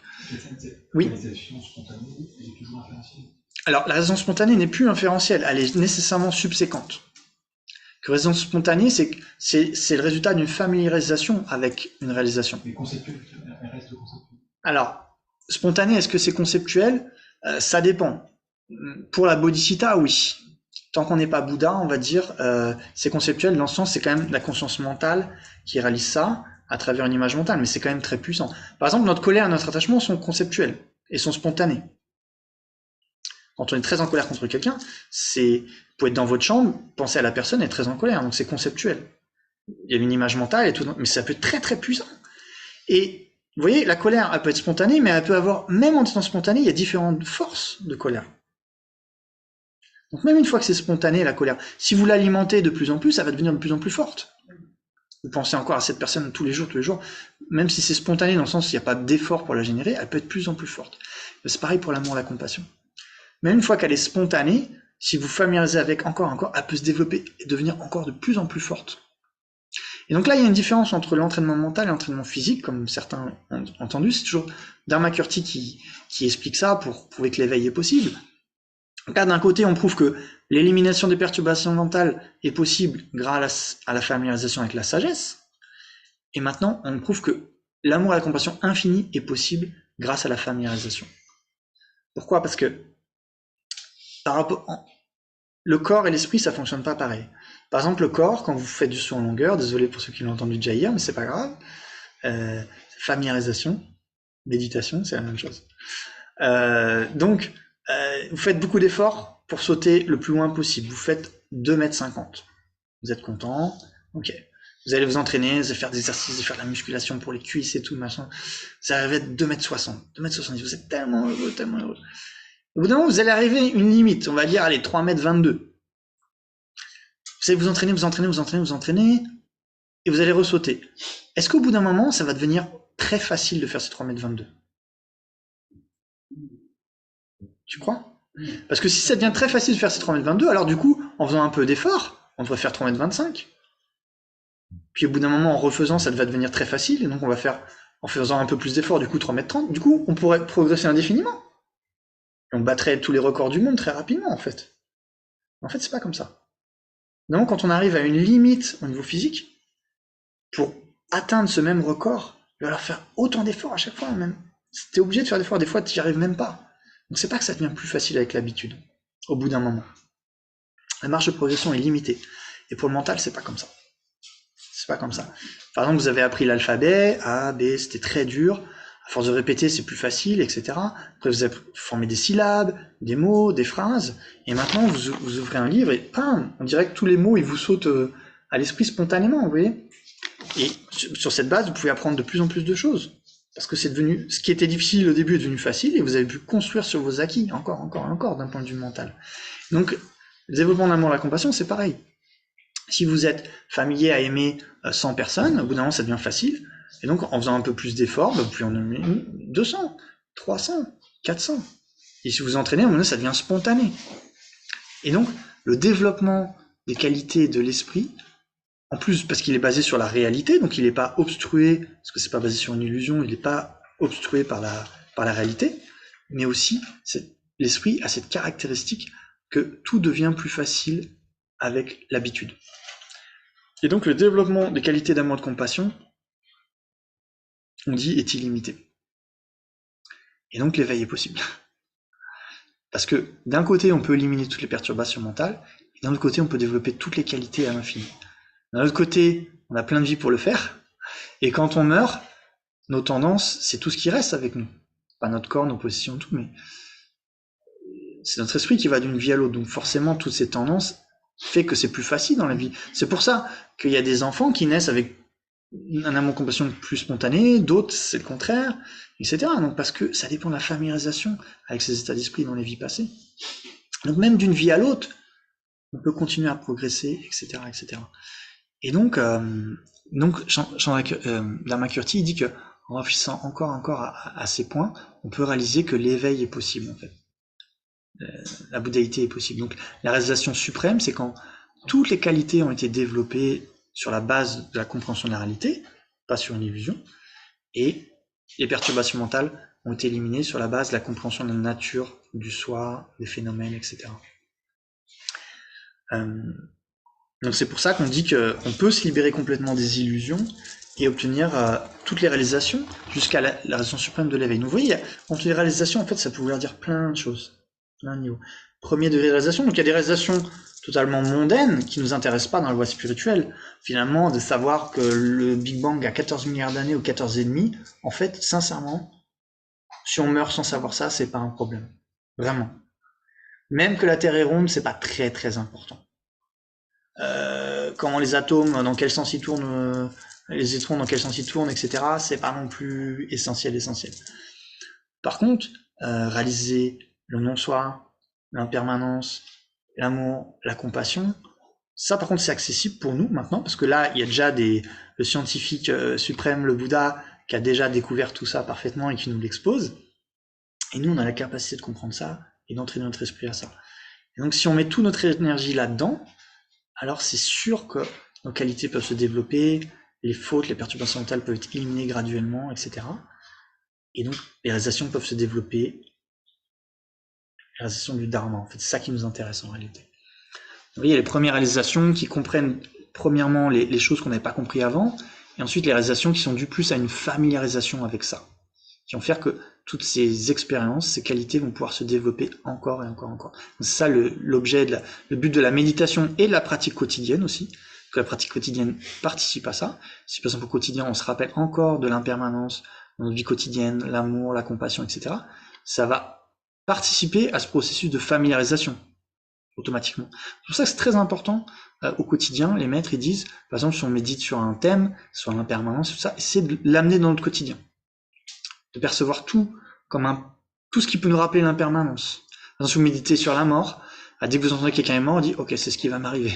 C'est ce qu'il disait la Maso Rinpoche tout le temps. On se rappeler ok, c'est ce qui va m'arriver pour que notre esprit il soit de plus en plus proche de ces sujets. Et donc ça va avoir plus d'impact pour diminuer les perturbations mentales, bien sûr pas pour nous rendre tristes, pour diminuer les perturbations mentales. Pareil pour l'amour, la compassion. Ok, je vais au travail pour être bénéfique aux êtres. Ok, qu'est-ce que je fais aujourd'hui? Quel est le but de ma vie? D'être bénéfique à tous les êtres. Je vais au centre pour développer mon esprit pour le bien de tous les êtres. Vous voyez, votre esprit, plus il va se familiariser avec ça, donc c'est pour ça Rinpoche parle de bodhicitta, mindfulness, où il donne plein d'exemples qu'on peut faire, des choses toutes, même dans la vie quotidienne. Par exemple, vous allumez la lumière et vous pensez, puisse-je dissiper l'ignorance, l'obscurité et l'ignorance de tous les êtres. C'est une offrande de lumière à tous les Bouddhas, et puissent tous les êtres obtenir la sagesse de la vacuité. Et donc, en fait, votre esprit se familiarise encore avec l'altruisme, etc. Donc, c'est des choses qui sont intérieures. Et il dit même en ouvrant une porte, vous pensez, puisse-je libérer tous les êtres des sens inférieurs. En fermant une porte, puisse-je fermer la porte des sens inférieurs pour tous les êtres sensibles. Donc en fait, chaque geste peut être transformé en une cause pour l'éveil, en fait. Puisque le résultat de l'éveil, c'est le résultat de la familiarisation. À chaque fois que vous faites une action qui vous familiarise avec tout ça, vous vous rapprochez de l'éveil. Comme des gouttes d'eau qui s'accumulent. Non, ça peut faire quelque chose d'immense. Et donc la pratique, ça va consister non seulement à la méditation, l'étude, la réflexion, mais aussi dans la pratique quotidienne, et c'est d'amener ça dans notre quotidien encore et encore et encore. Donc voilà. Je pense ça fait déjà pas mal. Peut-être vous avez encore des questions, sauf que vous êtes à mon avis très fatigué. Peut-être que du coup les questions sont parties. Et vous n'avez qu'une envie, c'est que ça s'arrête. Ce que je peux comprendre. Mais sinon, si vous avez encore une ou deux questions, on peut faire. Et sinon, on va faire les dédicaces. Oui. Juste ce dernier-point dans ces pratiques quotidiennes, oui. Que tu peux toi ou d'autres personnes avoir, est-ce que tu pourrais nous donner d'autres exemples assez concrets finalement de petites choses qui dirigent notre esprit vers des choses vertueuses? D'accord, donc d'autres exemples dans la vie quotidienne. En fait, tout ce qu'on apprend dans le Dharma a pour but d'être amené dans notre vie quotidienne. Donc déjà, la base, c'est l'éthique. Ne pas nuire aux autres, essayer d'être bénéfique aux autres. Ça, c'est vraiment les maîtres, ils disent ça tout le temps. Donc dans notre vie quotidienne, déjà, faire attention à ce que notre corps, notre parole, avec notre corps, pas nuire aux autres. Donc bien sûr, je pense pas qu'on soit trop violent physiquement avec les gens, mais même avec les insectes, par exemple. Ne pas faire attention, par exemple, quand on marche, s'il y a des insectes, à pas leur marcher dessus. Ça, c'est une manière de marcher qui est en rapport avec la non-violence, la compassion. Par rapport à nos paroles, quand on est un peu énervé, comme il dit Shantideva, quand je vois que mon esprit il est sous l'emprise des perturbations mentales, je reste de bois. Je dis rien du tout. Donc c'est déjà une pratique qui est accessible pour nous. Ça déjà, abandonner les 10 actions non vertueuses. C'est la première des pratiques en fait. Sur négatif du corps, de la parole, tout ce qui va nuire à autrui. Et après, quand je peux générer une motivation altruiste, et là, par contre, je reste pas de bois. Si vous êtes sous l'emprise de l'altruisme, alors tout ce que vous direz ou ferez sera positif pour les autres et pour vous-même. Donc là, vous pouvez y aller. Donc en fait, la pratique quotidienne, c'est observer ce qui se passe dans son esprit, la vigilance, et détecter si notre esprit est dans l'éthique, dans la compassion ou pas, dans les perturbations mentales ou dans la vertu. Et si on est dans les perturbations mentales, c'est rester de bois et essayer d'appliquer l'antidote. Et si on arrive à générer la vertu, alors par contre, on agit au maximum. Donc c'est ça en fait la pratique essentielle en réalité. Tout ça, ça se résume à ça. Sauf que quand on parle de tout ça, ça met cette pratique quotidienne dans une perspective plus vaste. Et donc c'est aussi plus motivant de voir qu'on a un but quand même, que ça mène quelque part. D'où on va. C'est une voie spirituelle. C'est quelque chose qui mène à quelque chose dans lequel on s'engage, mais qui n'empêche pas qu'au quotidien, il y a des choses, ça devient très simple finalement. C'est observer notre esprit et éviter de suivre les perturbations mentales, essayer d'appliquer les antidotes, générer la compassion. Quand on a des difficultés avec quelqu'un, essayer de pratiquer la patience, donc se rappeler des conseils de Shantideva par exemple, ou d'autres. Voilà, et si on est plus, par exemple, en train d'étudier la vacuité, donc essayer d'identifier comment le jeu réel apparaît dans notre expérience. Quand on est dans une situation qui nous fait peur, qui nous stresse, quand on est en colère, etc. Essayer de voir, un coin de notre esprit qui essaie de voir, malgré la perturbation mentale, comment le jeu apparaît. Et par exemple, Lama Zopa, il dit dans la Bodhisattva attitude, mais ça j'ai entendu dans les enseignements, il disait il a un mudra pour la vacuité. Donc il dit comme ça, c'est l'objet de réfutation, le jeu réel qui apparaît, il n'est pas là. Il n'est pas là. Donc il dit comme ça, ce jeu qui apparaît très réel, il est complètement vide. Il y a des choses comme ça. Et bien sûr, ça va prendre différents niveaux de compréhension en fonction de votre background aussi. C'est ça le truc. Donc ce que vous pouvez utiliser dans votre vie quotidienne, ça dépend de votre background. Donc, en fait, en gros, tout ce que vous avez étudié, réfléchi, compris, qui vous intéresse, que vous avez une familiarité, alors il faut essayer d'utiliser au maximum. Et les autres, faut continuer à persévérer aussi, à essayer de les comprendre et tout ça, pour intégrer de plus en plus de choses dans votre vie quotidienne. Mais c'est vrai que après, être vigilant 24 heures sur 24, c'est difficile. Mais on va dire, on essaye de progresser de jour en jour. Donc des fois, par exemple, les maîtres ils disent le matin, j'ai la bonne motivation. C'est des bénéfiques aux aides, et me dire, ok, je vais être plus vigilant à ça, faire attention à mon esprit, ma parole, mon corps. Et ça va vraiment nous influencer. On sait très bien quand on fait une décision le matin, ça nous influence toute la journée. Donc si on arrive à développer ce pouvoir de la décision, donc il parle des 5 pouvoirs. Le premier, c'est pouvoir de la décision, d'être bénéfique aux aides, etc. Donc ça va influencer toute notre journée. Ensuite, d'être vigilant la journée, et le soir, donc dédier nos mérites, mais aussi vérifier si on a été en accord avec notre motivation. Si on voit que on en repère des erreurs, essayer de les regretter, de purifier ça peut être à travers Vajrasattva ou d'autres techniques, ou juste le regret et méditer par exemple sur la compassion, la vacuité, ça peut être une purification aussi. Et essayer de se déterminer le lendemain, d'essayer de faire plus attention à ça par exemple. Et si on fait ça tous les jours, les maîtres ils disent forcément on va progresser quoi. Donc au quotidien, c'est ça. C'est juste que là, quand on parle de tout ça, ça nous permet de comprendre un petit peu mieux pourquoi on fait les choses, comment notre esprit fonctionne, qu'est-ce qu'on peut espérer quand même. Parce qu'on a besoin d'espoir aussi, tu vois. On peut pas se contenter d'un truc trop limité, je pense, en tant qu'être humain, parce qu'on a une recherche profonde de bonheur, etc. Et donc là, si on voit qu'on a une perspective spirituelle profonde et vaste, alors on sera beaucoup plus motivé pour notre pratique quotidienne en réalité. Et la motivation, ça change tout en fait. Donc c'est pour ça de comprendre la voie spirituelle, ça a quand même un impact aussi sur notre vie quotidienne. Robert, t'as encore une question ou c'est juste la main qui est restée levée? Non. D'accord. J'avais une question, mais c'est dans un contexte un peu plus général. C'est pas gênant par rapport. Non. C'est pas en fait, comment? Oui, je demandais si c'était pas gênant. J'ai une question qui n'est pas vraiment avec le sujet d'aujourd'hui, qui est un peu plus généraliste. Ok.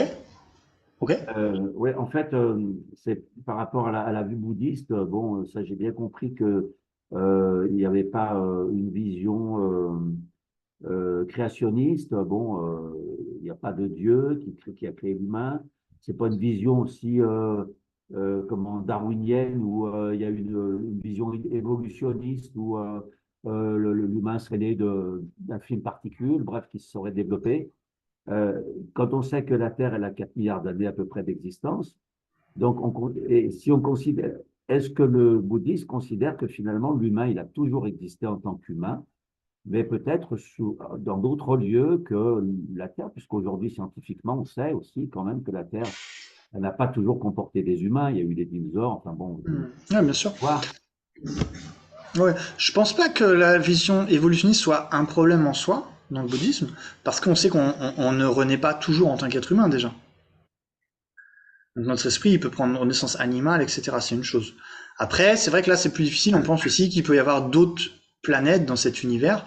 On peut renaître sous d'autres formes aussi. Donc, quand sur cette planète, il n'y avait pas la vie qui était possible, ça veut pas dire qu'il n'y avait pas d'autres endroits où la vie était possible sous d'autres formes, etc. Donc là, nous, l'histoire de la conscience a débuté bien avant le Big Bang, puisqu'elle n'a pas de commencement, en fait. Et les univers sont multiples et n'ont pas de début non plus. Voilà, donc après, bon, voilà, bon, c'est une réponse.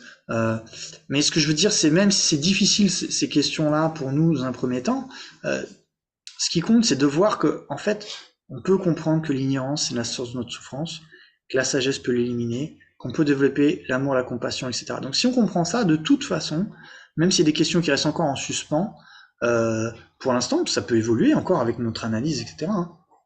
En fait, c'est pas si grave.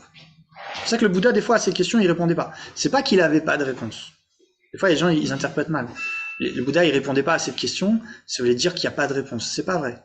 C'est-à-dire que pour ces êtres qui demandaient ça, s'il avait répondu, de toute façon, ils auraient interprété d'une mauvaise manière. Par exemple, ils disent est-ce qu'il y a un soi ou est-ce qu'il n'y a pas de soi. Des fois, il répond pas. Mais dans d'autres sutras, bien sûr, il dit qu'il n'y a pas de soi. Voilà. Mais eux, s'il avait dit oui, il y a un soi, ils auraient pensé il y a un soi qui existe véritablement. S'il dit il n'y a pas de soi, ils seraient tombés dans le nihilisme. Ils n'auraient pas pu comprendre cette notion subtile de la vacuité et de l'interdépendance. Donc ils préfèrent pas répondre parce que c'était pas bénéfique. Donc pour nous, des fois, ce genre de questions ont des réponses dans le bouddhisme parce que pour nous, enfin, on est d'accord que bien sûr les êtres humains ils n'ont pas toujours existé sur cette terre, c'est impossible. C'est impossible. C'est clairement impossible. On est d'accord qu'il y a un début à cet univers et tout ça. Donc on est d'accord qu'il y a eu des situations où cet univers ne permet pas à l'être humain d'exister. Ça, on est clair là-dessus. Ça veut pas dire qu'on pouvait pas exister sous d'autres formes, ailleurs ou autres, ou même sur cette terre, parce que l'esprit n'a pas de forme en soi. Donc il peut prendre n'importe quel type de corps, selon ce qui est possible en fonction d'un univers donné à un moment donné, quoi. Donc il y a des réponses à ça, et par rapport à l'évolution, il y a des histoires évolutionnistes dans le bouddhisme qui sont un peu différentes. Je suis pas sûr on peut les prendre encore une fois à 100% au sérieux. Je pense que c'était lié à des croyances de l'époque, mais quand même qui parlent d'évolution. Sauf un petit peu à l'inverse. On dit qu'il y avait comme forme d'être humain, mais de Dieu qui était plus avec des corps de lumière, etc. dans un premier temps.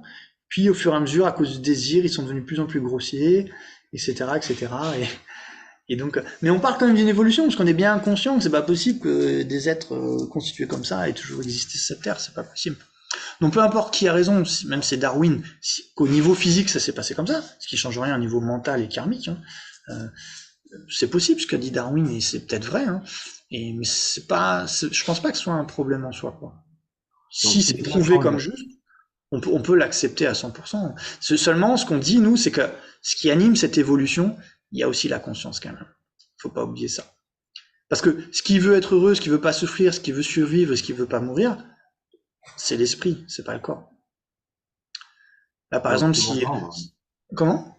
Donc finalement, si on part de cette idée que, enfin, finalement, ça peut être une vue évolutionniste. Évolutionniste, oui, tout à fait. Eh bien, on peut dire peut-être, on peut penser que l'humain est peut-être au début de sa construction, puisqu'en fait, il n'est pas si vieux que ça, l'humain. Est-ce qu'il n'est pas destiné à continuer à maturer sur le plan de sa forme, peut-être, pourquoi pas, puisqu'on parle demain d'intelligence artificielle et puis de conscience modifiée, etc., mais mécaniquement, est-ce que ce ne sera pas peut-être un moyen d'atteindre par un autre canal plus facilement l'éveil? On aura peut-être réussi à transcender nos émotions, nos passions, etc., peut-être avec un autre cheminement. Après, il y a plein d'hypothèses possibles. C'est difficile à savoir. Je suis pas clairvoyant, tu vois, qu'est-ce qui va se passer et tout. Bon, on sait aussi qu'il y a quand même pas mal de challenges dans le futur et tout. Donc, savoir dans quel sens ces choses vont évoluer. Il va sûrement avoir de positifs et négatifs. Mais on pense qu'en fait, l'évolution matérielle, c'est une chose. Mais la libération de l'esprit, c'est quand même pas la même chose, quoi. Si on regarde pas à l'intérieur les perturbations mentales, qu'on comprend pas le fonctionnement de l'esprit, qu'on comprend pas comment s'en libérer, il peut y avoir n'importe quelle évolution extérieure, ça changera pas en soi grand chose, quoi. Parce que c'est la maîtrise de l'esprit qui compte, c'est pas la maîtrise de la matière qui permet la libération. Donc tout dépend ce que les gens font de leur esprit. Si les gens s'intéressent de plus en plus à leur esprit et développent plus de sagesse, alors oui, ça peut évoluer vers un être humain de plus en plus spirituellement élevé. Mais si par contre il s'intéresse trop au matériel et l'intérêt pour l'esprit se dégrade, alors au contraire. Mais après, on dit dans le bouddhisme qu'il peut y avoir des phases d'évolution positive, d'autres négatives, ça fait un peu comme ça, quoi. Mais au niveau individuel, par contre, ça dépend de nous de se libérer ou pas, quoi. Ça dépend de chacun, ce qu'on fait. C'est pas quelque chose qui va arriver naturellement, comme une évolution qui est pas hors de notre contrôle. Ça dépend de nous, en fait, de nous ce qu'on fait, en fait. Il y a personne il y a rien d'indépendant dans le monde qui décide de l'évolution des choses, etc. C'est l'esprit de chacun qui fait qu'il va évoluer positivement et négatif, et de manière collective, finalement, c'est que le résultat des esprits de chacun, en fait. Donc, la responsabilité, elle est entre nos mains uniquement, et on ne peut pas attendre une libération qui vient de l'extérieur, ça c'est impossible, dans le bouddhisme en tout cas. Il y a ni le Bouddha, ni Maitreya, bien sûr, eux, ils peuvent nous montrer la voie. Ce qu'il dit le Bouddha, il dit, en fait, j'ai déjà dit, mais je peux pas retirer la souffrance avec mes mains, comme on retirerait une épine, voilà. Je peux pas éliminer vos négativités avec de l'eau, je peux pas vous transférer mes réalisations, mais je vous montre la nature de la réalité, et c'est à vous de la réaliser. Et il dit aussi, le médecin donne la prescription au malade, au patient. Si le patient ne suit pas la prescription et qu'il ne guérit pas, c'est pas de la faute du médecin, c'est de la faute du patient. Donc, lui, il nous a donné toutes les méthodes, tous les outils que lui-même a réalisés. On peut les investiguer, en faire l'expérience pour voir si c'est vrai, etc. Mais après, ça reste entre nos mains de vraiment faire ce chemin, quoi. Il peut pas le faire à notre place. C'est un chemin intérieur, donc il n'y a aucun scientifique qui... Alors, c'est vrai, les scientifiques peuvent découvrir, par exemple, peut-être un jour, la réincarnation, par exemple, peut-être. Ils peuvent peut-être du coup même comprendre le karma, et du coup ça peut influencer la société, ça c'est vrai. Hein. Mais au final, le Bouddha, il a déjà dit tout ça, quoi, en fait. Donc si on comprend ce qu'il dit le Bouddha et on l'accepte, en fait, nous, on peut pas attendre que ce soit l'extérieur qui change. Mais par contre, oui, il peut y avoir des évolutions positives. Hein. Par exemple, il y a de plus en plus de scientifiques qui comprennent l'importance de la compassion, etc. Donc ça peut influencer positivement le monde. Hein. Et on l'espère d'ailleurs. Et si on peut travailler pour ça, il faut le faire, quoi. Ok, je vais peut-être arrêter parce que je pense que il y a de la fumée là qui sort de tête de tout le monde. Même moi, ça commence à sortir aussi. Ok. Donc je vous remercie beaucoup. On va faire une petite dédicace si vous voulez bien. Donc je propose de se concentrer un petit peu sur le souffle.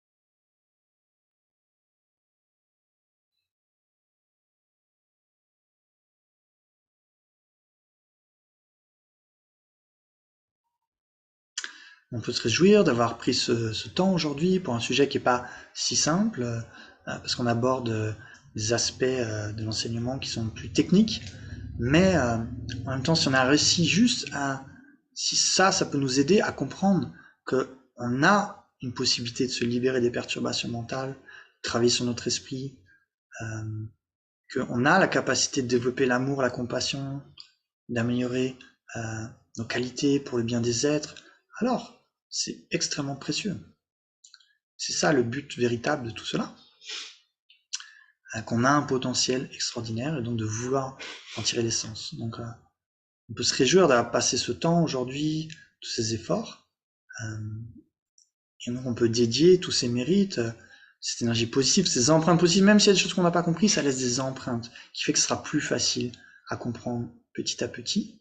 Et donc c'est très positif.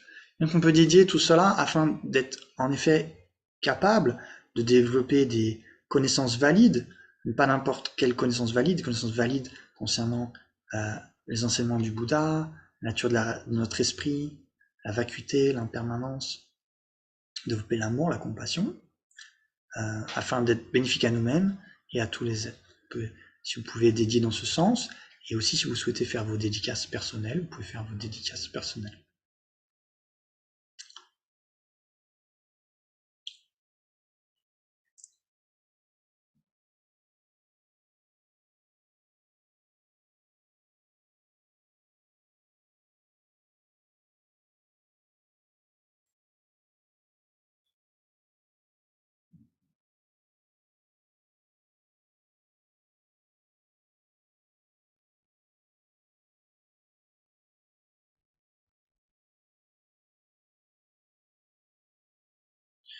Si on peut dédier pour la longue vie de sa sainteté, Dalai Lama, qui est une incarnation donc de toutes ces qualités d'amour, de compassion, de pacification de l'esprit, d'altruisme, d'activité éveillée pour le bien des êtres, qui vivent longtemps, qui soient de plus en plus bénéfiques aux êtres, y compris nous-mêmes, et aussi pour le point retour de Lama Zopa Rinpoche, qui dans nos centres est la source de toute la sagesse, de tous les bonheurs, de toutes les qualités qu'on peut commencer à entrevoir, à développer, afin qu'il puisse se réincarner le plus rapidement possible, qu'il puisse être reconnu et continuer à faire son activité bénéfique à tous les êtres et à nous-mêmes, et aussi à tous les maîtres qualifiés qui ont des qualités de grande compassion, de sagesse, qui puissent être bénéfiques aux êtres.